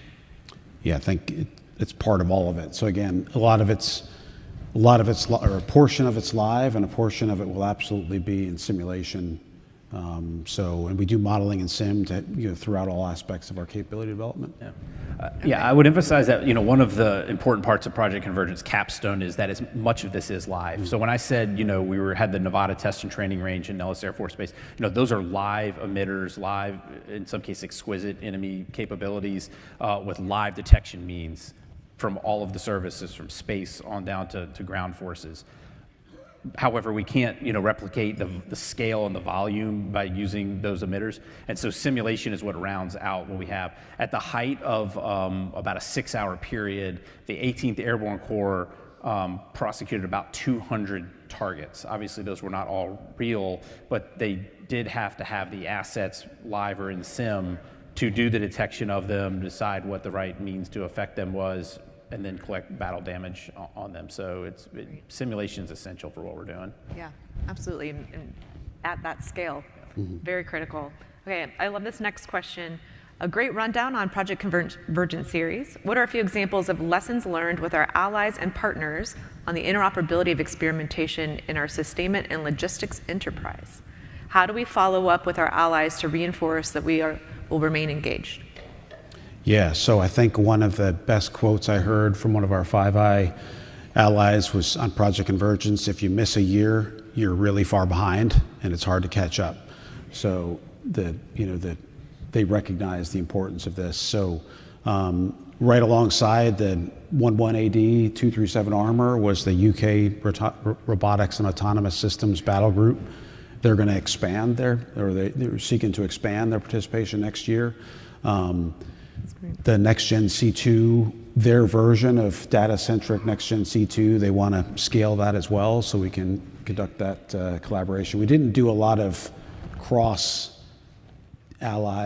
sustainment drills. I don't really recall. Yeah, the UK had a number of sustainment technologies out there that we gathered information from. But they were sustaining their forces. We were sustaining ours. There's certainly opportunities there. Things like air defense, 237 Armor using some of the compelling, air defense technology certainly found that they covered the entire central corridor with those capabilities, which included both Five Eye allies as well. Yeah, okay. I joked a couple days in that I think I said we're on day 2 of this experiment and nobody from another country has complained that a cross-domain solution stripped out all the important information from a fires message, which is a huge growth. So I think we have taken the idea of a cross-domain solution, an NSA-approved box that takes information and decides what you can send to a partner on their network. We've taken that technology about as far as we can. We very much refined it. We had the Army and our partner nations experts there helping build that out. The next the next step is really more of a data-centric model. So there's something called the multinational interoperability protocol. So we advanced that while we were there. Again, go see all the technical folks during the Warriors Corner if you want to hear more about that. But we're absolutely making advances so that we can fight with our allies. Fantastic. Okay, we have time for a couple more.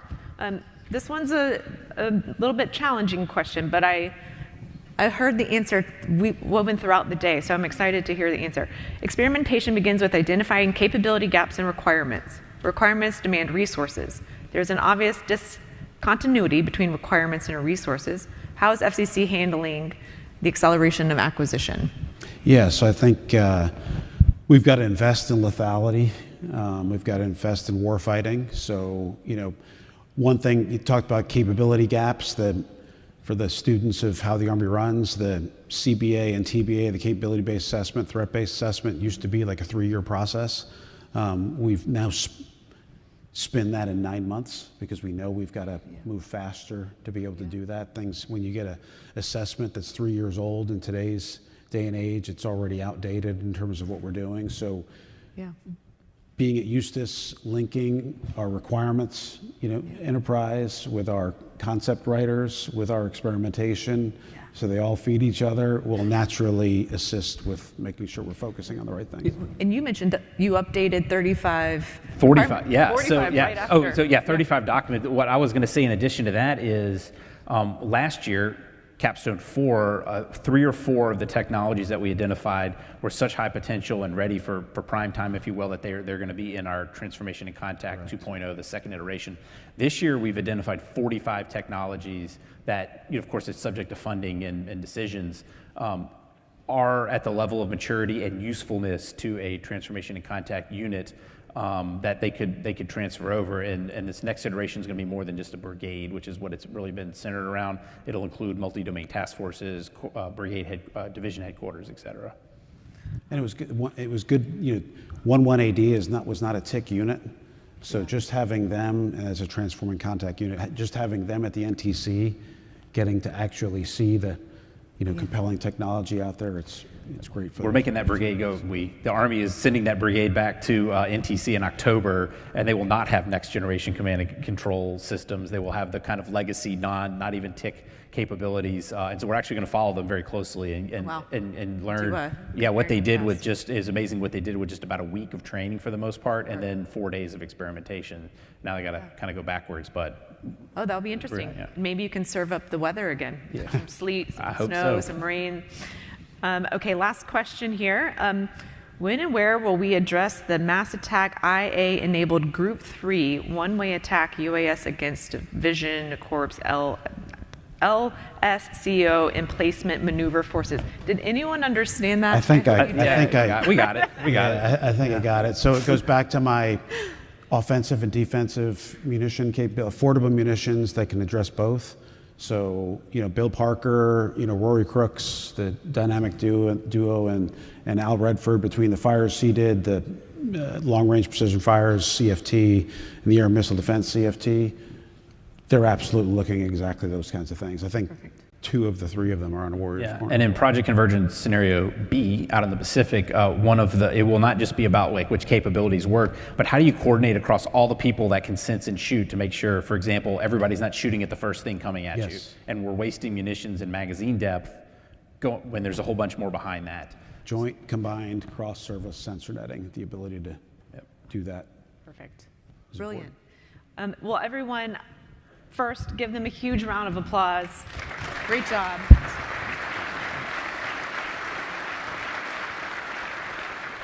And I just want to say a sincere thank you. Your passion, what you all are working on, your deep love for the warfighter and making sure they get the best capabilities, it truly is unmatched.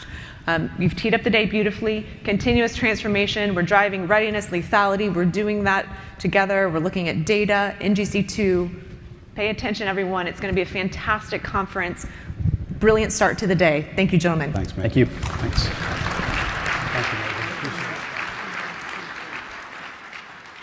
Ladies and gentlemen, please welcome AUSA Vice President for Leadership and Education, Lieutenant General Retired Leslie Smith.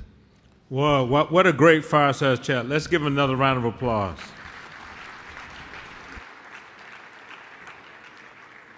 We're going to take a break until 11:15. Join me in the exhibition hall as you are moving out now. And we'll soon have refreshments, sponsored by RTX. Thank you, RTX. Be here at 11:15 for our first panel.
scrub the floor. I ain't gonna work on Maggie's farm no more.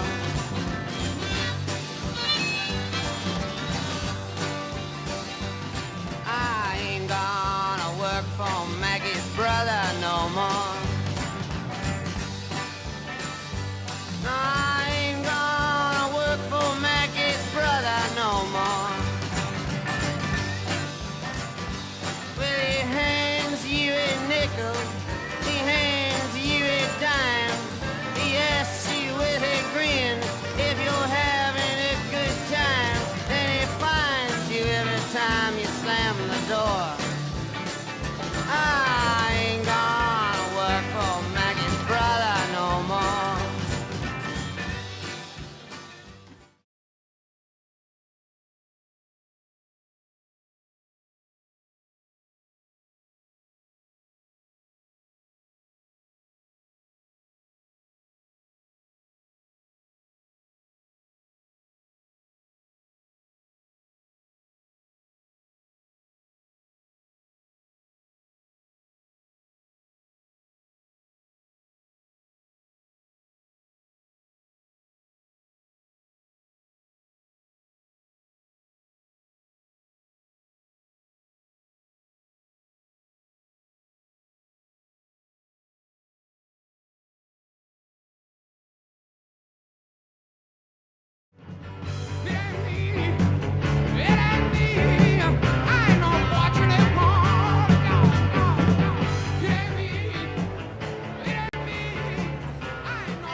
No one told me about her.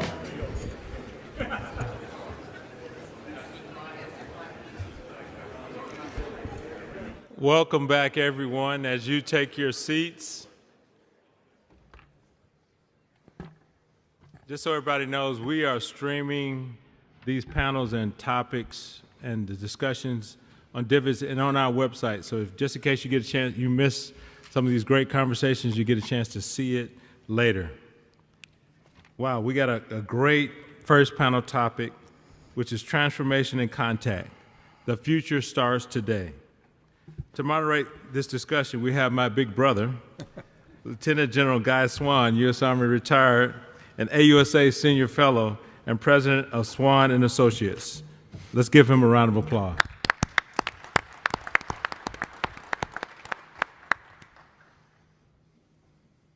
Okay, I guess I'm up then.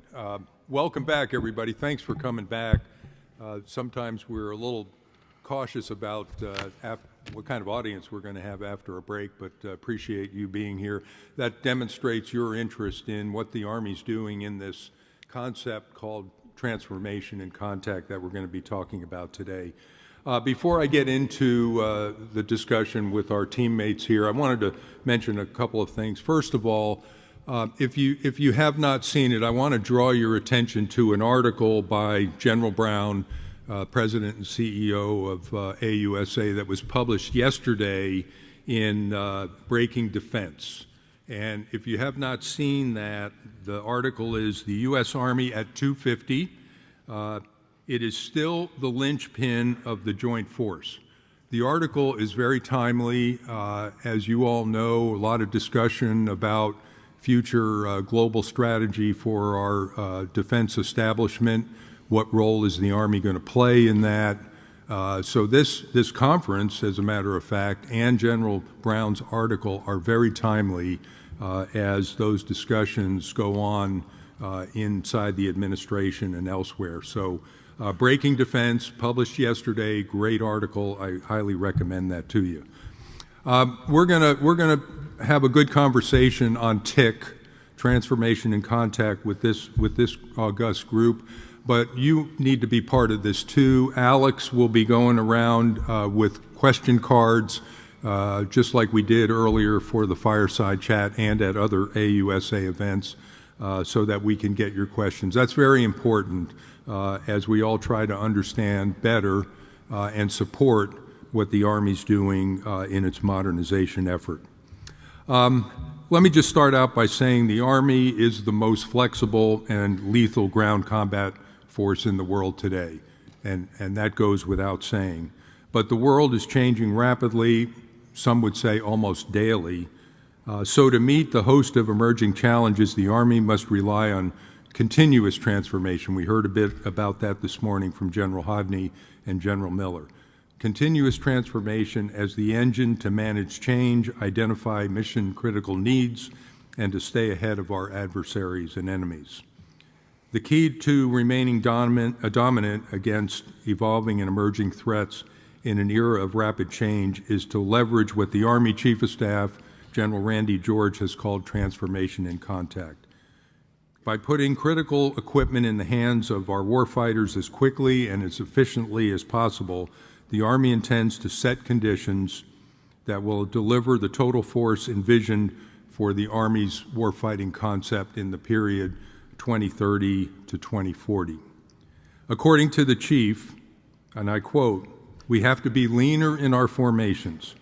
We're going to have to be more nimble and more mobile in our formations. We're going to have to be lower signature in our formations. We know all of that. And we're going to be ruthless about how we get to that point and do it as fast as possible." The Army set out on a very aggressive path to identify specific units and organizations that will lead this modernization effort, which we'll talk about here this morning. But perhaps one of the most innovative elements to transformation in contact is the role of our industry partners. Industry representatives have always been on the ground supporting the Army, but in today's context, those same industry partners are now embedded at the lowest levels of our Army, side by side with our soldiers, working to accelerate the adoption of new technologies in real time. We're going to talk about all of that as well. And given all of that and what you heard earlier from General Miller and General Hodney, we put together a world-class panel of experts who are living the transformation in contact dream every day. I'll start down at the far end here with Lieutenant General Joe Ryan. You all know he is the Deputy Chief of Staff, G357 for the U.S. Army, and whether he likes it or not, he is the point man on the Army staff for transformation in contact, the Chief's lead agent. He's previously commanded the 25th Infantry Division in Hawaii, service with U.S. Forces Afghanistan, Chief of Staff of the 18th Airborne Corps, DCG for support at the 4th Infantry Division, so well qualified to lead this effort. Next to General Ryan is Tara Murphy-Doherty. She's the CEO of Govini. You've seen that name around the building here. Her company is the presenting sponsor for the Global Force Symposium, and we thank her for her support there, and equally for her role on this panel. Her company is a software development firm that focuses, very importantly, on improving defense acquisition systems. So she is the right person to join this group. Previously, she was Govini's president before becoming the CEO. She's worked in the Office of the Secretary of Defense as Chief of Staff for Global Strategy Affairs. She's on the Board of Directors for the National Defense Industrial Association and the National Defense University Foundation. Next to her is Brigadier General Rob Bourne. He's the Deputy Commanding General for Maneuver for the 1st Cavalry Division. Previously, he was the commander of, were you commander of 1st Brigade in the 101st? I was, sir. Oh, great Best organization. Okay.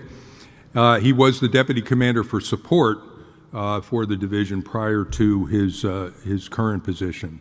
We're very interested in his comments about the division's recent deployment to Europe and what knowledge they gained while they were there. Next is Brigadier General Phil Kinnery. He's dual-hatted as the Commandant of the Infantry School at the Army's Maneuver Center of Excellence and the Director of the Soldier Lethality Cross-Functional Team. So General Kinnery comes at this from a multiple points of view. He was the Deputy Commander for Operations in the 101st, Commander of 2nd Brigade Combat Team in the 82nd Airborne Division, service with U.S. forces in Afghanistan, and the G3 for the 82nd Airborne Division. Next to him is Colonel Chris Dempsey, currently the commander of the 1st Armored Brigade Combat Team in the 1st Team, the 1st Cavalry Division. His unit was recently designated as a TIC brigade, and we're going to get into what TIC brigades are all about. As the Army moves from the lighter brigades to the heavier brigades, Chris's organization is going to be right in the middle of that. Former commander of 166 Armor in 4th Infantry Division, former G357 at the Combined Arms Center at Fort Leavenworth. So with all of that long introduction, a lot of knowledge here about what the Army is going through in its transformation process, and more specifically what we're doing in TIC. So what I'm going to do is I'm going to ask each of them to kind of give us some views from their foxholes, and then we'll do some questions. And while you hear their comments, please formulate your own questions for them so we can get to your questions as well. So with that, I'm going to start with General Ryan, sir. Off to you. Thank you, General Swan, sir. And good morning, everybody. General Brown, Sergeant Major Daly, great to see you both. General Rainey, sir, hello. Mr. Fitzgerald, great to see you too. A lot of friends in the audience. Scott, Jamie, I see you getting the band back together over there. Good to see. Brian, hello. I'll stop there because I could probably go on for days. Biggs, Sean, thanks. I'm extremely thankful to be here today, and I'm very thankful to be on the panel here. General Swan, sir, thank you for the great introduction. Chris, Phil, Rob, great to be here with you. A special thanks to Tara, because I told her that when I told the chief I was coming down, he said, "No, you're not." And I said, he said, who's on this panel that you're going to? And I said, well, Tara's on from Govini. And he said, okay, you can go. So I have a special thanks for her to allow me to get down here and to give me a chance to get out of Washington, which, as you know, is a little bit, we're a little bit fired up right now. We got a lot going on. So it's good to be in Huntsville. I'll stop there on that particular topic. Don't get in trouble, Joe. Yes, sir.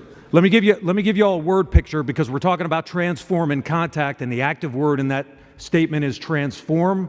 And I want to give you just something to think about and put in your head. A fiber optic quadcopter that has a 40-kilometer range and can carry a 10-kilometer payload that's impervious to electronic warfare and electronic attack. We are so far behind. We are so far behind. And I like to read about the confidence in our national defense, in our military, and in our industrial base, about all of the things we have and can do. But transforming in contact is about actually doing, not talking, not saying, about actually doing. So I'm thankful that you all are here, and I hope if you walk out of here with one thing in your head, it's about the need to actually do, to actually transform, and that's what transforming in contact is all about. 16 months ago, General Rainey and I and my predecessor, Patrick Matlock, and the chief sat in his office, and we talked about transform in contact. And it started as, let's get the next-gen squad weapon to 3rd Brigade of the 101st in Romania, who are, quote-unquote, in contact with the enemy.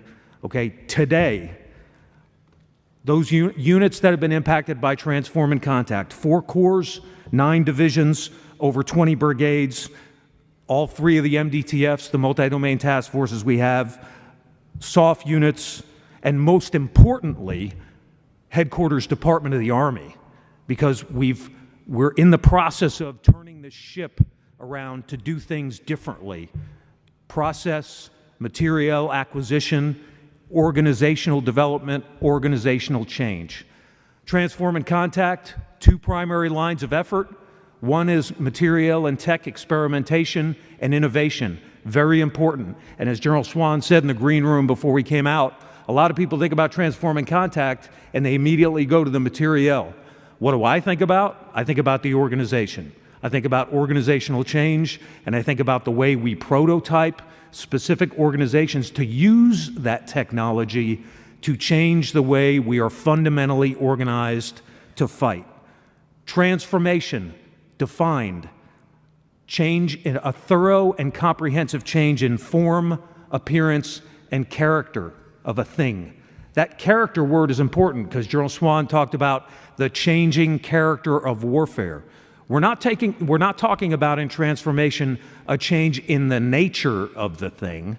We're not talking about in Transform and Contact a change in the nature of warfare, but we are talking about a change in the character of warfare. And Transformation and Contact allows the Army to keep up with those changes in the character of warfare. Let me give you a couple of stats, and then I'll transition to Tara here so she can talk about something much more interesting probably to all of you.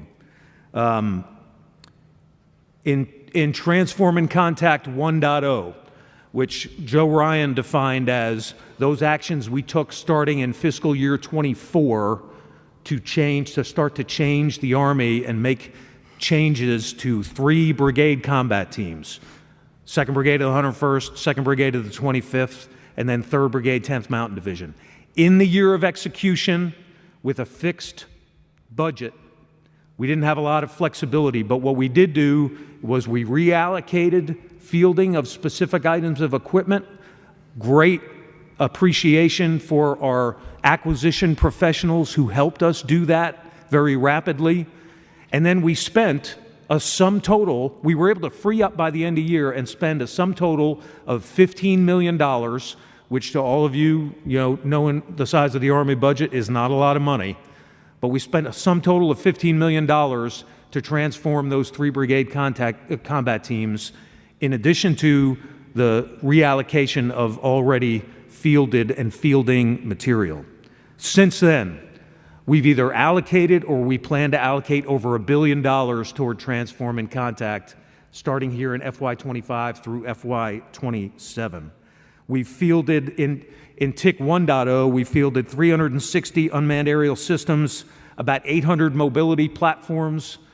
Probably the most popular of those is the infantry squad vehicle, 50 counter-UAS systems, 20 persistent low Earth orbit communication systems, and about 10 electronic warfare systems. So certainly something, not anything to sneeze at, but not a huge lift. Since then, we've got plans to field over 1,100 UAS systems, more than 250 electronic warfare systems, over 2,000 mobility platforms, 1,200 counter-UAS systems, and the list goes on. And we're impacting, as I said, more and more units across the Army with Transform and Contact every day.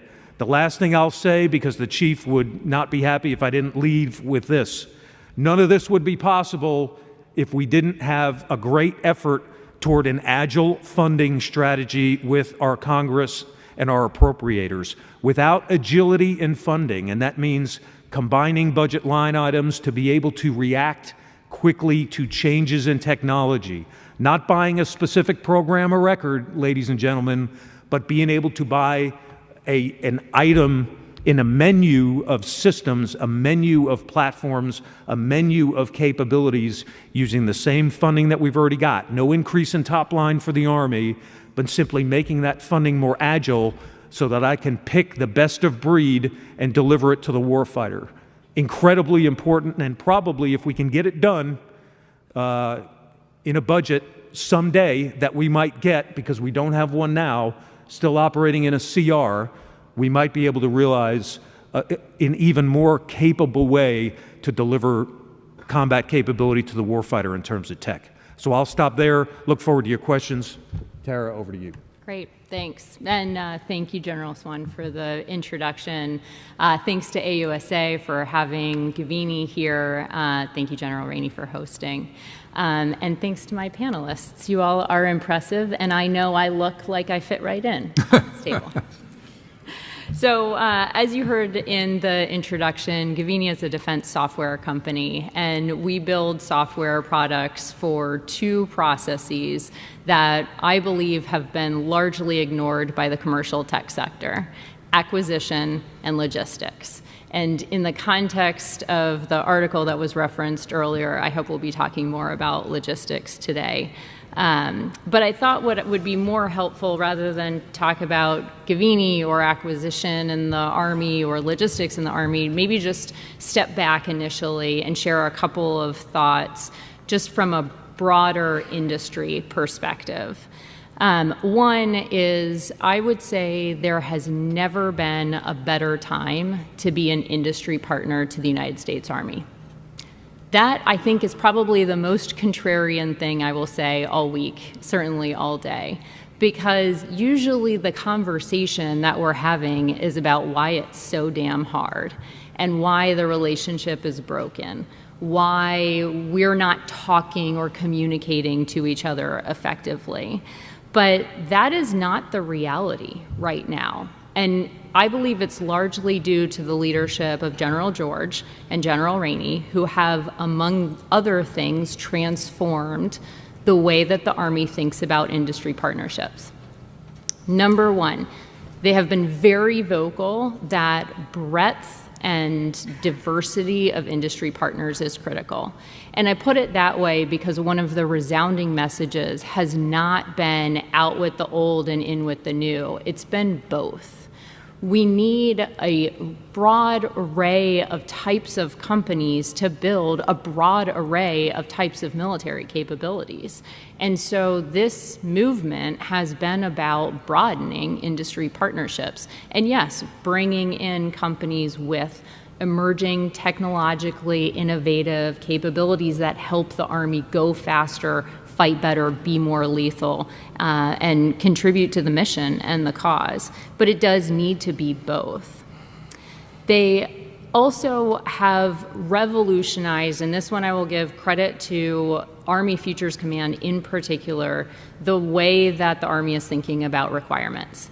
And yes, there is a very long way to go still in this regard, but moving into a much more rapid, iterative cycle of thinking about adaptive requirements, adaptively what does the warfighter, what does a soldier need, is so much more not just effective, but compatible with the way that all of industry operates and builds products and frankly even delivers services. And so that shift in requirements from the traditional mode to one that is very aligned actually with transformation and contact's core principles of being iterative, being continuous, is highly effective today. We're seeing this in some programs already, but it also bodes very well for the future. General Ryan, I love the fact that you just directly stated a point that I believe to be very true, that I think industry thinks about quite a bit, which is we are very behind. And there is a time element to this as well. In industry, we feel a great degree of urgency to transform the kinds of capabilities that the Army is relying on. And I just want to underscore the fact that all of us who run businesses in this space, whether it is the traditional defense companies or it's new defense tech companies, we build our businesses to win. And part of winning is losing. You can't win if you don't accept that sometimes you're going to lose. We do not need participation trophies. We need you to make bets, pick winners, to be decisive, to take bold action. Sometimes you'll pick our company, you'll pick our product, you'll pick our people, and sometimes you won't because it's not the best thing for the Army. That's okay. Stop running the 55 different pilots once you've learned your lesson, and go with the company and the product and the capability that meets your need. We will be okay. And if we aren't, then the market will take care of those companies. So just embrace the decision. Yeah. And then the final point that I would make is transformation and contact. We're very excited about, for all the reasons I think we're going to get into in detail today, that General Swan and General Ryan both highlighted at a high level. But none of it matters or works without change in acquisition. I think I said at the outset I wouldn't talk about Army acquisition, but I'm not sure I'm capable of that. The process of putting different capabilities into the hands of soldiers, getting them these more than touch points, actual engagements, means you get this immediate and rapid and highly valuable feedback. Once you have that feedback, ideally you're sorting these capabilities into something that roughly looks like scale it, adapt it because it wasn't quite perfect but we think it's promising, or kill it. And the first two aspects of that framework require you to be engaged with your acquisition partners. That process is horribly fundamentally broken today. So as you make a bet on one of these capabilities and it moves into ASALT land, that might be the most exquisite, best capability that the Army could invest in. And then do you know how it gets managed in program land? In a spreadsheet. It gets monitored with data calls. It gets reported on in PowerPoint spreadsheets. It is so broken and so behind. And so then there's a problem with parts and there are challenges with suppliers. And it turns out that operational availability rates are historically low. That is because in the acquisition ecosystem, we are operating like it is the 1960s instead of keeping pace with where we are from a technology and capability perspective today. So I urge you to think about transformation in the acquisition space as well. Yeah, great. Thank you. I think you're good there, Rob. Okay, good morning, teammates. It is my honor to represent Major General Tom Felty, Pegasus 6, and the first team here on this panel today. I believe we have a video. If we could roll the video, that'd be great. Hope you got it.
Okay, first team. So the 1st Cavalry Division headquarters recently returned from its mission in Yukon. In fact, we're doing our color casing ceremony this Thursday. So that just shows you the recency of our return. Lots of lessons learned and great experiences, but two that I think are really germane to the topic today.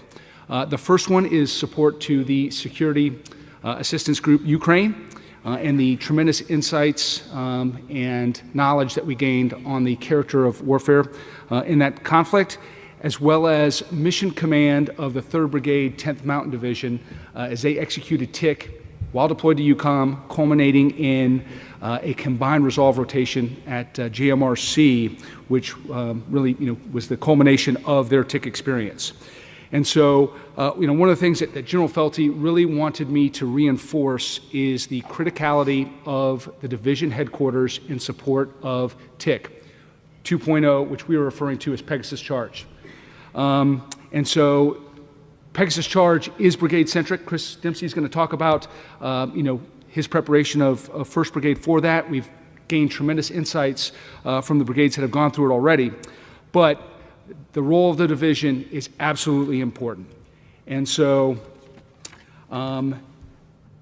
we believe in the necessity of all-arms maneuver in the 1st Cavalry Division, and you're seeing that in the future warfighting concept. But the idea of all-arms maneuver versus a previous focus on fire and movement is critical. And so the assets and capabilities required to be successful in all-arms maneuver is not resident, organic in a brigade combat team, and it never will be. So we're viewing this approach to all-arms maneuver as the division's ability to set conditions with all arms in support of a brigade in the close fight.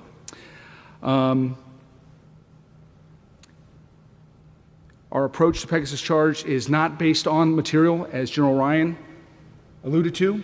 Material is important, but we believe that taking a .mil PF perspective is extremely important, and I'm going to talk a little bit about doctrine, organization, and training with respect to our approach. First, doctrine. We believe that capturing how we fight with this new organization, how we fight based off of the learning requirements, learning objectives, and learning events is extremely important to keep pace with emerging character of warfare. And so the division headquarters has a responsibility to support 1st Brigade at the conclusion of one of its learning events to not just have lessons learned and relearned or lessons observed and reobserved, but to actually capture it and begin writing the doctrine that's going to inform how we fight in the future. And we fully recognize that is an endeavor that we need to have synchronized with multiple enterprise partners, Maneuver Center of Excellence, et cetera. But that is an area of tremendous focus for the division. Organization. Chris is going to talk about how they are going to experiment with organization within the brigade. Armored Cavalry Squadron, Combined Arms Battalion, the Armored Strike Company. But from a division perspective, we think we have some great opportunities to transform at the division level. So one of those things is transition of the 36th Engineer Brigade to a division engineer brigade as part of the Armored Strike Division task organization. And 36th Engineer Brigade, along with 20th Engineer Brigade, are doing some tremendous work with respect to unmanned reduction of obstacles. And so we look forward to that partnership. And then once they become part of the division, that'll be absolutely a division effort, and it's going to inform how we fight and how we reduce obstacles on the complex battlefield. Our Air Cavalry Brigade has been identified as the first TIC aviation unit. And so, how we use them in all arms maneuver in that process. We're also looking at the potential addition, I don't want to get ahead of General Ryan, but the potential addition of rocket artillery back into the Duvardi and the criticality of that capability to support all arms maneuver in the close fight and set conditions for the brigade. And so that's really important. And then finally, we are very keen to understand how transformation looks like from a sustainment perspective. We are the first Armored Brigade combat team to execute this, and I think everybody here knows the criticality and the heavy lift that it is to sustain armor formations at the speed of combat. And so what are the functions, what is the organization of our division sustainment brigade? Everything from our Army common stockage list for the parts that we carry around the battlefield to reduce the signature, as General George identified as one of our requirements, to the methodology of ordering parts, and then just the size and scope of our brigade and division sustainment areas. We're also working with 13th Armored Corps Sustainment Command, which is our third corps sustainment element, and they are tremendous teammates, and they are extremely excited about some of the opportunities that we have to look at sustainment, not as an afterthought, but as we are executing how we support success in the close fight. And then from a training perspective, the division has a warfighter in fiscal year 26, and the train up for that warfighter aligns quite well with 1st Brigade, 1st Cavalry Division's Pegasus Charge training timeline.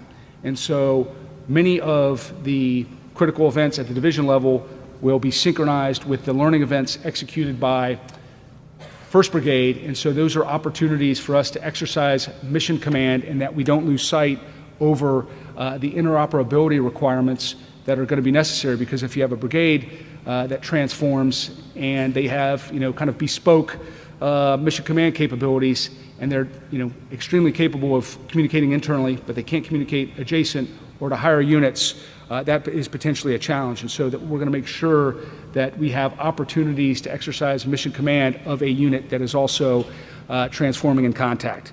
And so those are all awesome opportunities, and I look forward to the question and answer, and I'll pass it on to Phil Kennery. Thank you.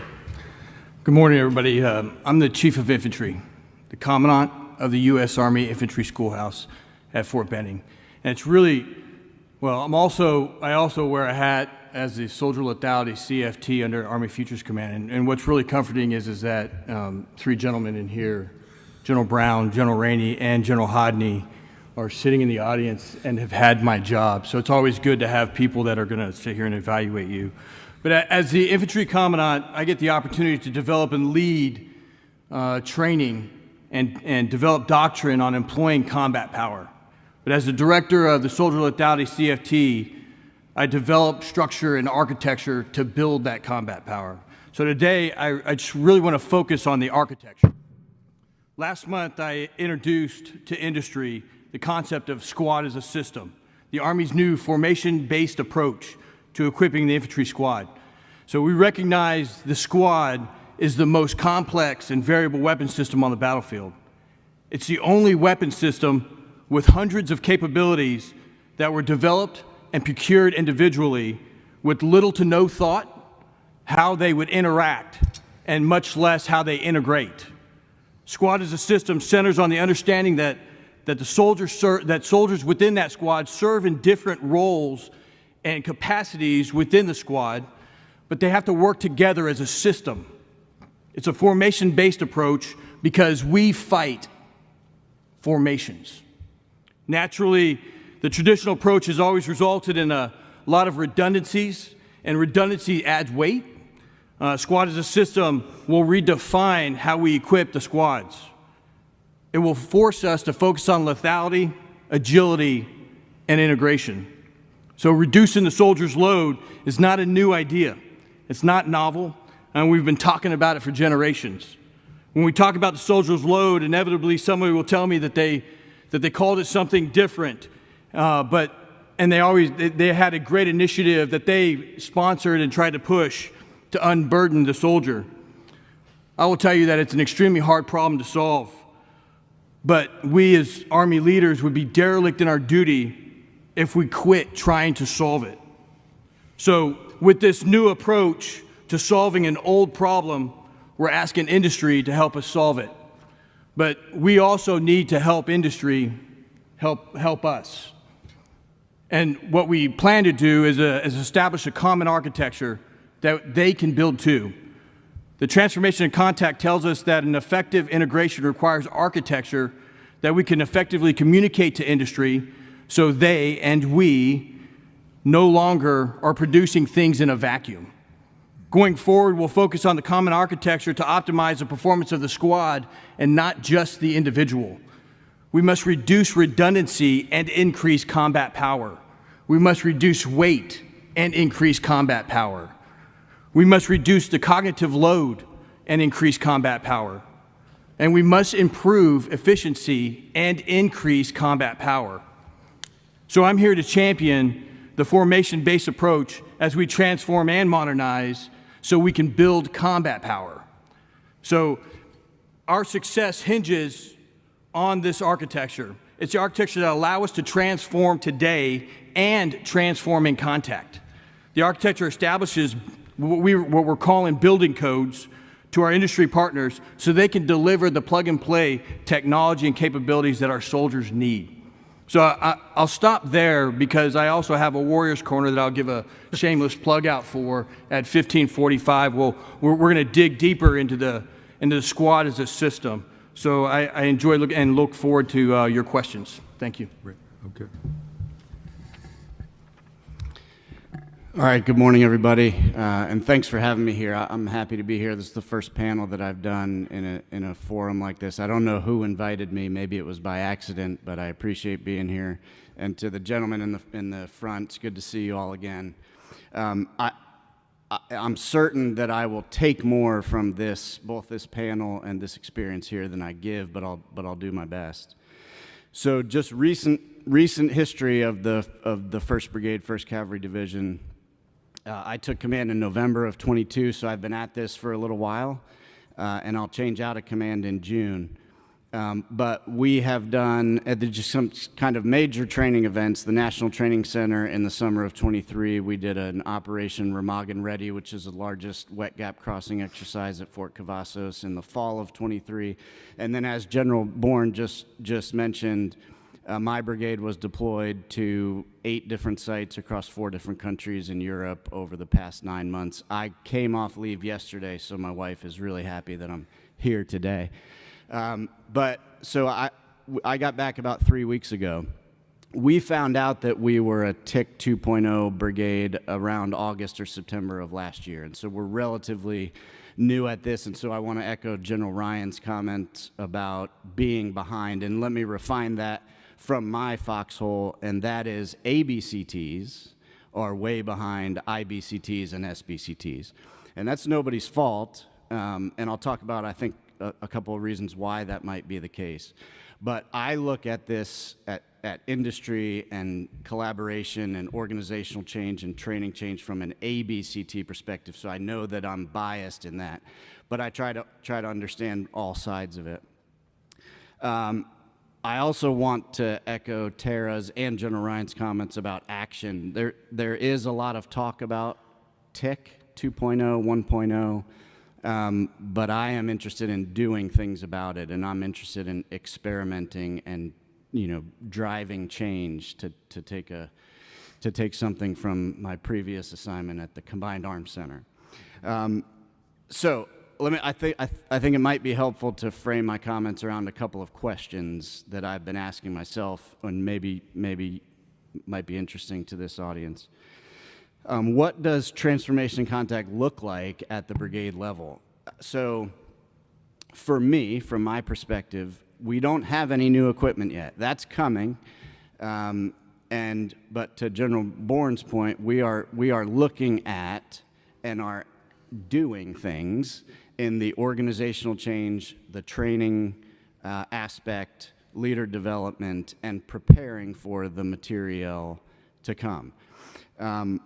I think the biggest thing, at least from my perspective at the brigade level, the biggest change that transformation and contact provides is the opportunity and the freedom to experiment. I've been in the Army for 25 years, and I don't know that I've ever experienced an environment, and this is a credit to Army senior leaders, an environment to experiment, and as Tara talked about, to make mistakes and to try things, and maybe it works and maybe it does not. I also want to tell you that this is happening. People are doing things. My peers, and I owe a huge debt to my peers, brigade commanders around the Army, and there's a group of us that get together every month over Teams and talk about different things that different brigades are doing. In fact, my Brigade XO is in Italy right now with the 173rd at their Innovation Symposium. So there's a lot of doing happening across the Army. From my perspective, why are we transforming, and how do we message that to my formation? I think for IBCTs and SBCTs, it's out of necessity. There's organizational changes required when you lose a cavalry squadron. organizational change will be required in my brigade when I lose my engineer battalion in the coming months, and when the artillery battalion is reorganized under DeVarty. So there's reasons why. It's not just we're doing this in a vacuum. It's also, in my view, imperative for whatever the next conflict will look like. And nobody knows, if you've seen Nate Bargatze, nobody knows what the next conflict will look like, but we have a pretty good test case in Ukraine, and we learned a lot while we were deployed in Europe from our partners, from our allies, from Ukrainian brigades, and I'll talk about that in a second. And I understand that there's, there are multiple theaters, and so that, we could end up in any theater, but I think some of the lessons that we've learned apply no matter where we go. What have we done at the brigade level? So get to the action piece of it. The first thing is learned a lot. So one of my battalions, while we were deployed to Europe, was sent to Grafenwehr training area to train an entire brigade of Ukrainians that was then going to go fight. And so, as you might imagine, we learned a lot more from them than they did from us. And so we picked up on those lessons learned. We were also co-located with the 11th Armored Cavalry Division Polish in Żagań, Poland. And that division was dual-hatted as the NATO Combined Arms Training Center, and so they had multiple brigade staffs that went through essentially like an LTP that we would do prior to a CTC rotation. And so my staff learned a lot from that. And then the SAG-U mission that General Bourne talked about. We've also changed some of how we've trained. So what I've talked to my battalion commanders about is, and I've heard it a number of times so far, is we need to think differently. So if you look at that video and you saw a Bradley in the open firing single shot, and you saw a Paladin in the open firing one round, that I would have a very deliberate and direct conversation with those vehicle commanders about cover and concealment and how to maneuver. Because I'm convinced that the way that, this gets back to the imperative to change the way we fight. I'm convinced if we fight the same, we're not going to survive. And so some of the things we've done, we have developed an advanced gunnery scheme. So for those of you who are familiar with gunnery, it's a canned scenario of 10 engagements. We've developed an advanced gunnery scenario where nobody knows what the targets are going to be, nobody knows the ranges, nobody knows when they're going to come. That, to me, shows whether or not you can fight versus whether or not you can knock down targets. We have changed the way that we do our artillery tables. It is not sitting out in an open PAA. It is maneuvering, firing, and maneuvering. We've done a lot of work, and we don't have the best solution right now, but we've done a lot of work on command posts. We changed the way that we are organized command posts. We changed where we establish command posts. Some of the lessons we learned from the Ukrainians, they're not, the term under canvas doesn't really apply anymore, and I know General Beagle wrote the article about the death of command posts. We took that to heart, and so we established our command posts in hard structures whenever we could. And then I think General Bourne talked about one of the wicked problems in an ABCT specifically is the brigade support area and how we sustain this monster of an organization that is an ABCT. And so we've done some of that. We have coordinated with multiple agencies, both internal to the Army, in FORSCOM, TRADOC, AFC, industry partners, just to establish relationships, because I think that's mostly how things get done in the Army. And we'll continue to do that. And we've also established an innovation working group where, as you might imagine, some of our best ideas come from specialists and sergeants who, are frankly tired of dealing with something stupid, and so they come up with a better way of doing it. And then this I'll close with: what are we scheduled to do, or what are we going to do in the near future? We are due some new equipment. Some of this was scheduled before we were designated as a TIC 2.0 brigade, so we'll get new Bradleys, we'll get new Paladins, we'll get new Cats. We'll get new communications architecture, new network, which will be revolutionary for an ABCT. We are well behind IBCTs in that aspect, so that'll help. We will have a long-range planning conference with internal to the brigade, because my brigade is going to go through a significant transition in the next couple months when myself and every one of the battalion commanders changes out of command. And so what I want to and need to be able to do is establish momentum and keep that momentum up. And what we're going to do is not talk about what we're going to do, but how we're going to do it. And then the last thing we're going to do, and General Felty charged me with this, is to run a task organization sprint, to which we're bringing in a number of different agencies across the Army to talk about, I think, as General Bourne mentioned, the way that ABCT should be task organized going forward. So I'll stop there. Again, thanks for having me. Yeah, great. Thanks, everyone. Great introduction. I'll come back to Colonel Dempsey because I have some questions about the effect of all this at the soldier level and at the small unit level. So we'll come back to that. But one point that I did not hear in anybody's discussion is the discussion of risk. And I'll start with you, General Ryan. While we're focused right now at the brigade and below level, and General Bourne mentioned division operations in passing to some degree, with the focus on technology at the brigade and below level, define it any way you want, drones, communications, small unit operations, do we run the risk of jeopardizing our longer range transformation plans for larger platforms that have longer lead times, next generation combat vehicle, next generation aircraft, and so forth? Is there risk there by taking the approach that we're taking at this level? Yeah, I think great question. I think there was probably some perception that there was risk the way we were doing it up front. Maybe it seemed a little haphazard as we started, as we reallocated fieldings to prioritize certain units over others. As Chris said, we focused on 3 infantry brigade combat teams first. We were simultaneously employing those infantry brigade combat teams in the theaters from which they originated, right? And we were putting them through combat training centers. And the previous Secretary of the Army asked me at one point, aren't we putting a huge burden on these brigade commanders who are going through their sort of culminating events and are sort of getting graded? And I almost laughed, because we have people like Chris Dempsey and the crowd that he runs with and his peer group. They own this.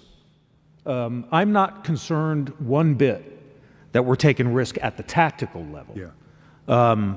I think where we are taking risk, and thank you, Tara, for your comments, is our inability to unattach ourselves from an archaic acquisition system. And I told myself I was not going to do this, but I'm going to do it. I'll name a particular platform, and I'm sorry if you own this platform, but the Shadow. Okay, we canceled the Shadow, and it was an emotional event for a lot of people. And my point is that platform was not going to survive the first day in combat against a near peer. Not one freaking day. And a lot of my peers in the Army, division commanders, brigade commanders, asked me, well, what am I supposed to do now? You took away my UAS. My answer was, you never had it. If you tried to employ that thing in combat, you can train with it all you want. It's a fallacy.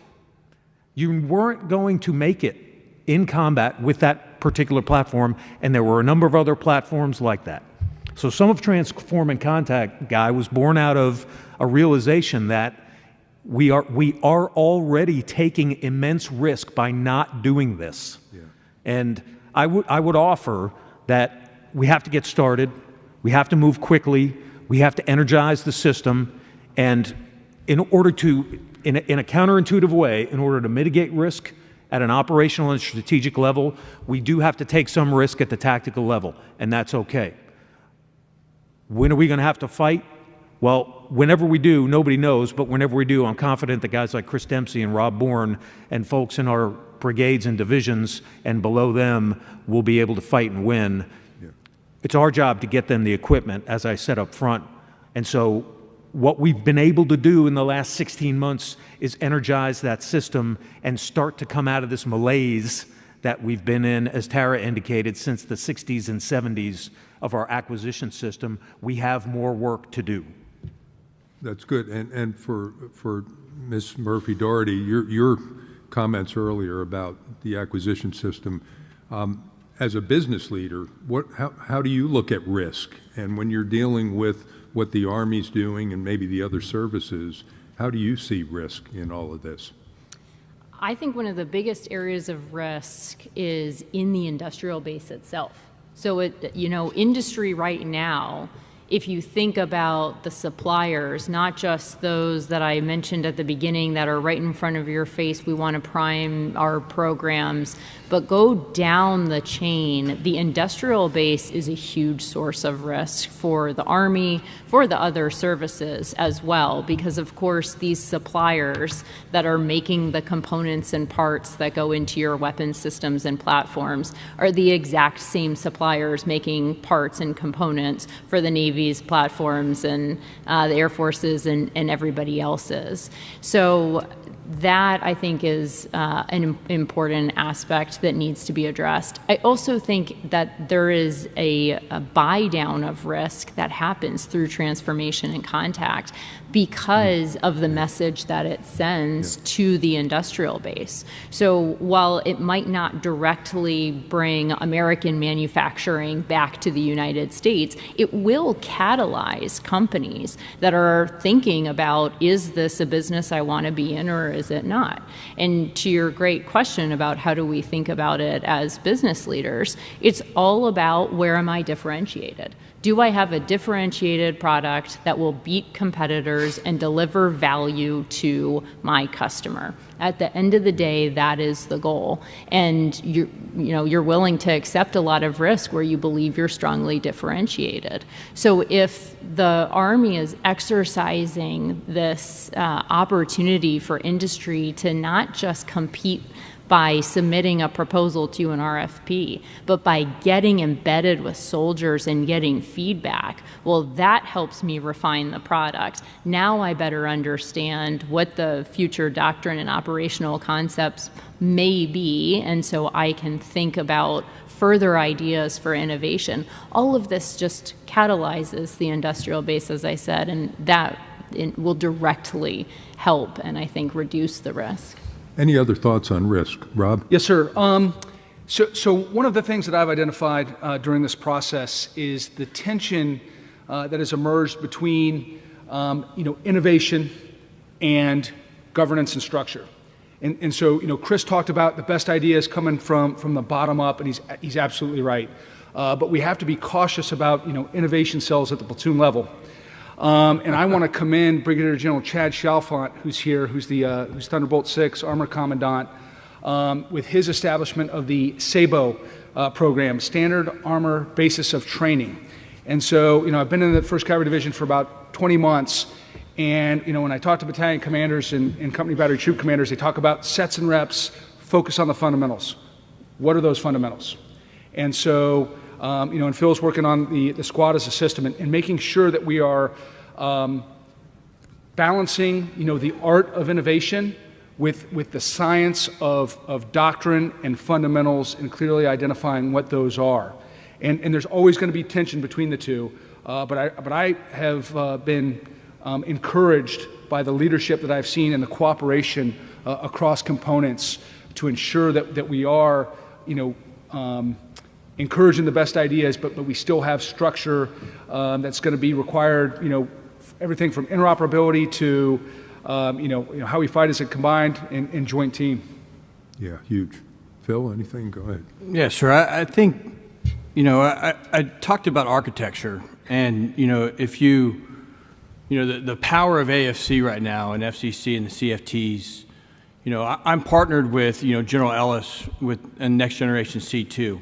Nothing that goes on the soldier or supports the infantry squad will be outside of the platform that he's running, because what I'm trying to do is I'm trying to enable maneuver, And what I want to be able to do is I want to be able to allow the soldier and the squad to execute the basic tasks that we ask them to do, to close with and destroy the enemy, and not be encumbered by technology that doesn't talk to itself, that doesn't talk to every single system on the soldier and then the squad as a system. What happens if we're not careful with this is that we fight the technology, we fight the capabilities, and we lose the opportunity to continue to train and be brilliant at the basics. So you'll see that across AFC is that it all goes back to, when I talk about architecture for the squad, I talk about software, I talk about the hardware, what's actually being worn, and then I talk about the soldier's human performance, and are we degrading that performance, which then impacts the cognitive ability to make decisions on the battlefield. Right, and so that right there is the architecture is an approach to reduce that risk, but also transform as fast as we can. Right. That industry is innovating with right now. Absolutely. Any thoughts on risk? Just quickly, sir. The Army warfighting concept says something, and I'm paraphrasing, but we should do nothing in training that we don't think we'll do in combat. I think one of the biggest risks is that we just continue to do things the way that we've done them in the past, regardless of what that is, whether that is rolling out to the field in a column or whether that is shooting gunnery the same way we've always done it, establishing a huge BSA, establishing a command post that's not survivable. All of that is, as to General Ryan's point, we're not going to survive in combat if we do that. And so I think there is risk in doing the same thing. I think there's risk in waiting. I think there's risk in potentially losing momentum on all these efforts. So that's what I would say. Good thoughts. I want to go back to Tara's comments about the acquisition system. One of the things some of you all have probably participated in a Futures Command initiative now. We're familiar with requests for information, requests for proposal, but now I'm seeing requests for capabilities going out to industry partners asking what capabilities does the Army need? And I'm encouraged by that because industry for far too long was kind of at the tail end of the requirements process where you build what we tell you to build.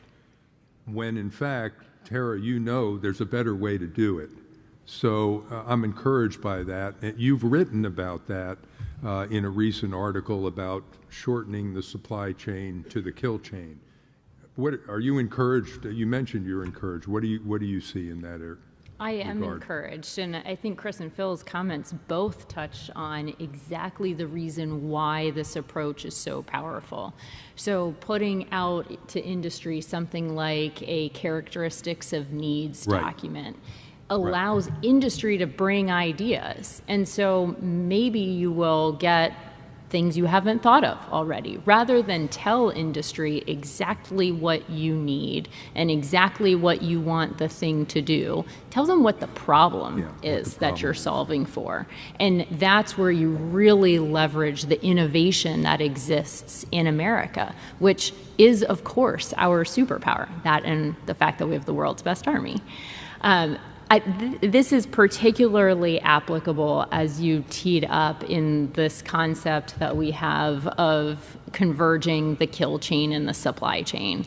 And I see some amazing logisticians in the room, General Upton and others, and so I will offer this perspective with some humility.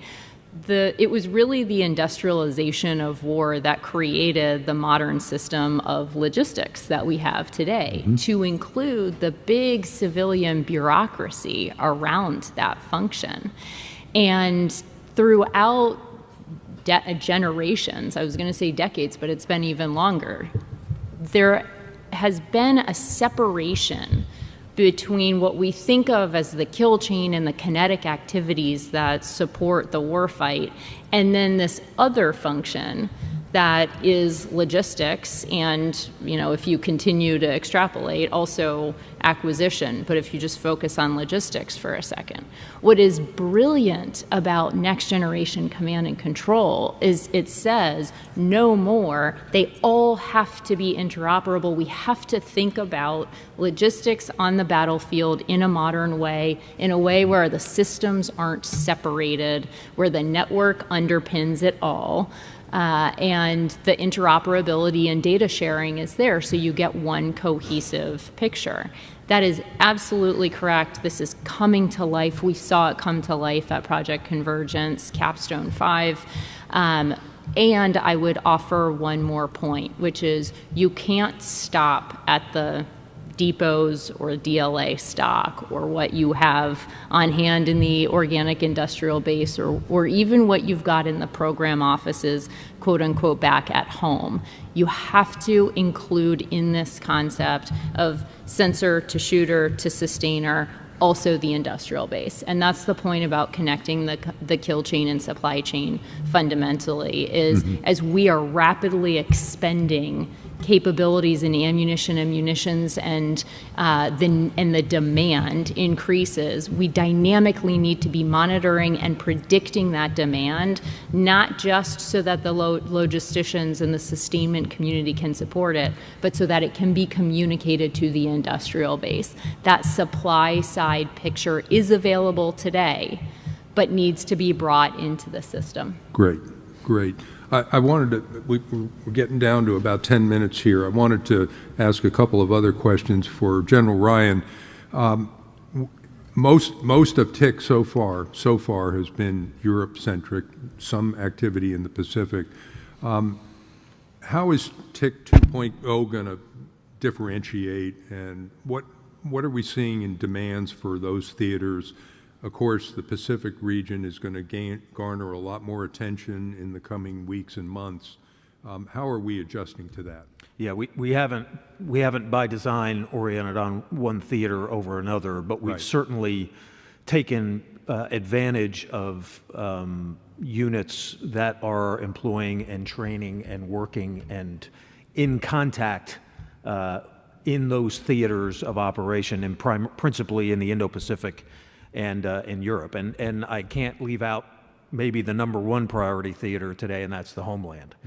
So we're gonna certainly look to balance from a technology and materiel perspective. We are going to certainly look to balance capabilities that we provide to units in those priority theaters.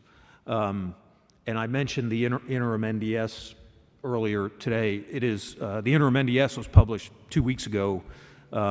And I'm kind of surprised that, if I had to guess, many of you in the crowd with a clearance to read it probably haven't read it. That's not a good thing. So the interim NDS is going to drive our requirements for transform and contact. It's going to drive our requirements for everything we do across the Army. But I would argue it hasn't made a big splash quite yet.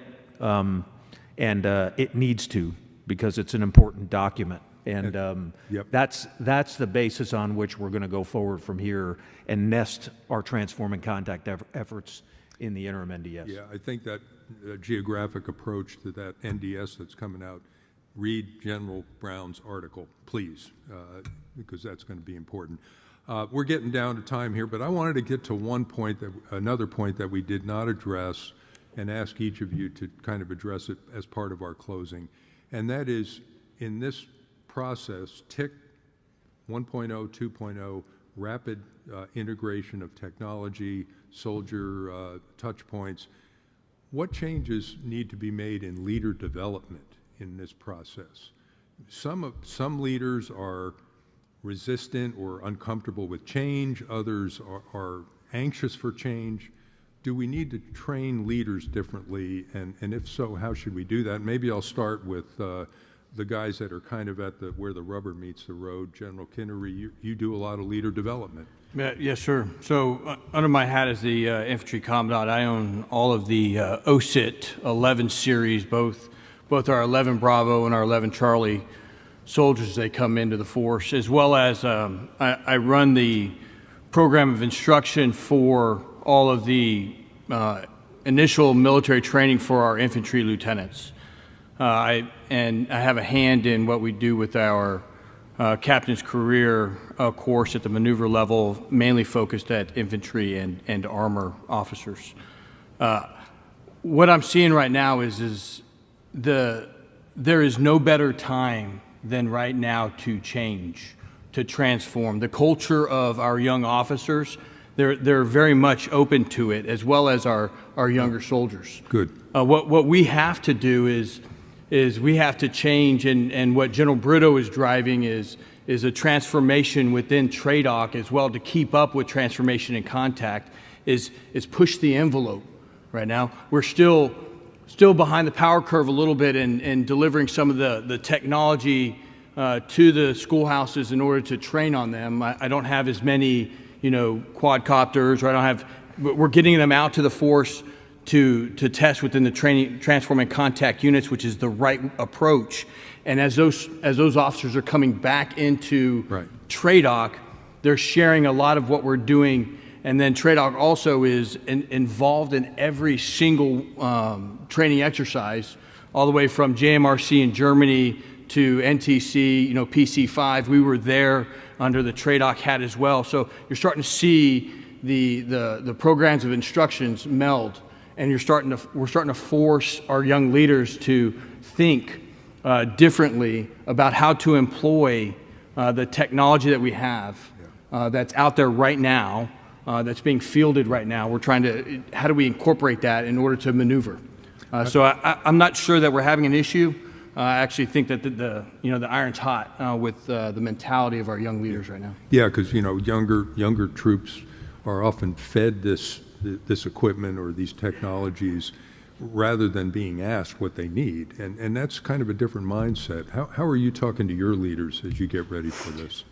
So I think a former CEO of Starbucks said that coffee is the product we sell, but it's not the business we're in. We're in the people business. I would say that controlled violence is the product that the Army sells, but we're in the leader development business. And so there's leader development happens every single day. If you have an interaction with a soldier, if you have an interaction with a leader, that's leader development. It is not an iterative thing that happens once a quarter over a PowerPoint slide.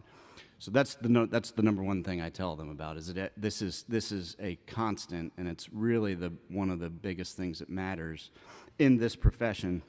The second is leader development is also a product of training and experience. And so just by design, if we do the things that we've talked about, our junior leaders and junior soldiers will have exposure to these training events and these technological developments, and they'll have the experience, and then they'll be able to translate that, because as you know, the Army keeps rolling along. And then the last thing that I think we need to do is explain and make sense of what it is that we're actually doing, which is why I talked about why are we doing this? Why are we transforming?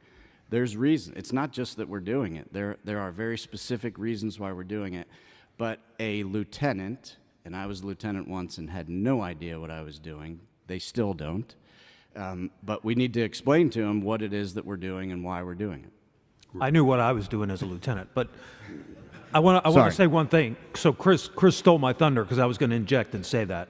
Leader development isn't TRADOC business, obviously, and I know Phil knows that. It's Army business. And I would offer, Milford Beagle is sitting out here in the stands, this is a little bit of a realization that what's happening in the operating force because of transform and contact has to translate back to our leader development processes in TRADOC.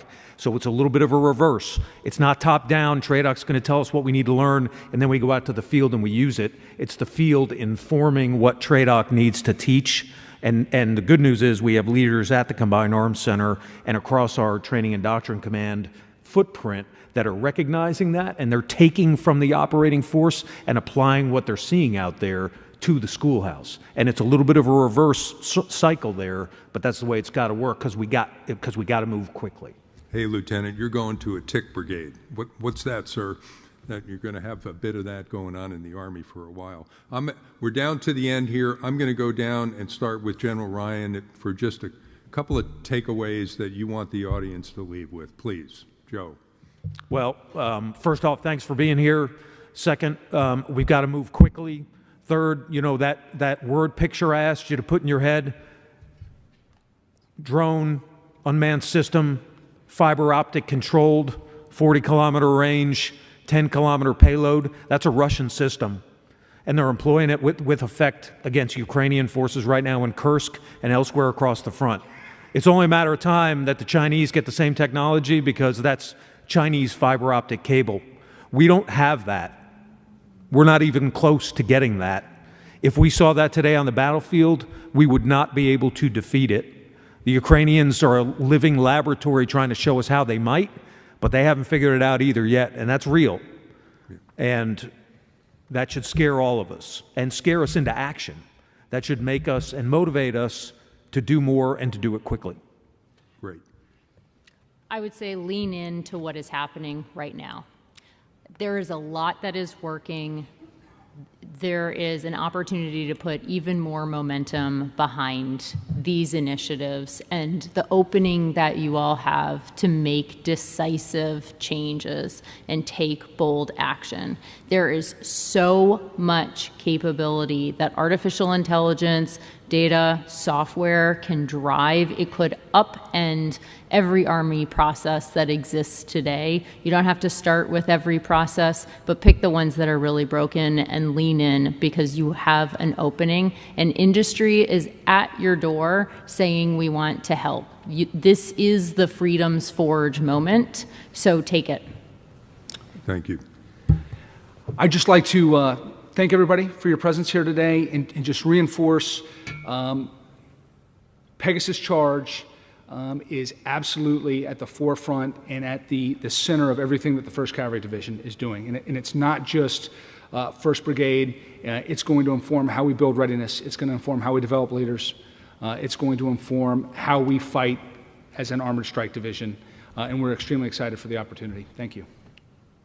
Yeah, sure. Thank you again for allowing me to be on this panel. And I'll tell you, General Rainey said that our superpower is the ethical application of violence. Our ability to win through the ethical application of violence is the teamwork we have between formations. Our formations have to work together. So the equipment we give them, the technology we give them, must also do the same. So thank you. Thank you, Phil. And to Tara's question about identifying the problem, so General Bourne mentioned General Chalfant. He's done a lot to refine my thinking on what is an ABCT required to do, and to me it's 4 things. Number 1 is assured communications, which I look forward to the next gen C2, intel collection and fire synchronization, protection, and sustainment. And so any help that we can get in any of those endeavors, particularly for an ABCT, because it's a specific problem set, would be very helpful. Thanks for having me. Great. A lot of brain power up here, and I for one, am very encouraged that we've got leaders like this in government and in industry shepherding us through this process. So thank all of you. I want to thank General Brown, General Smith, Sergeant Major Daly, General Haley, and our good friend Alex here for putting on a great event once again. Let's give the panel a round of applause, please.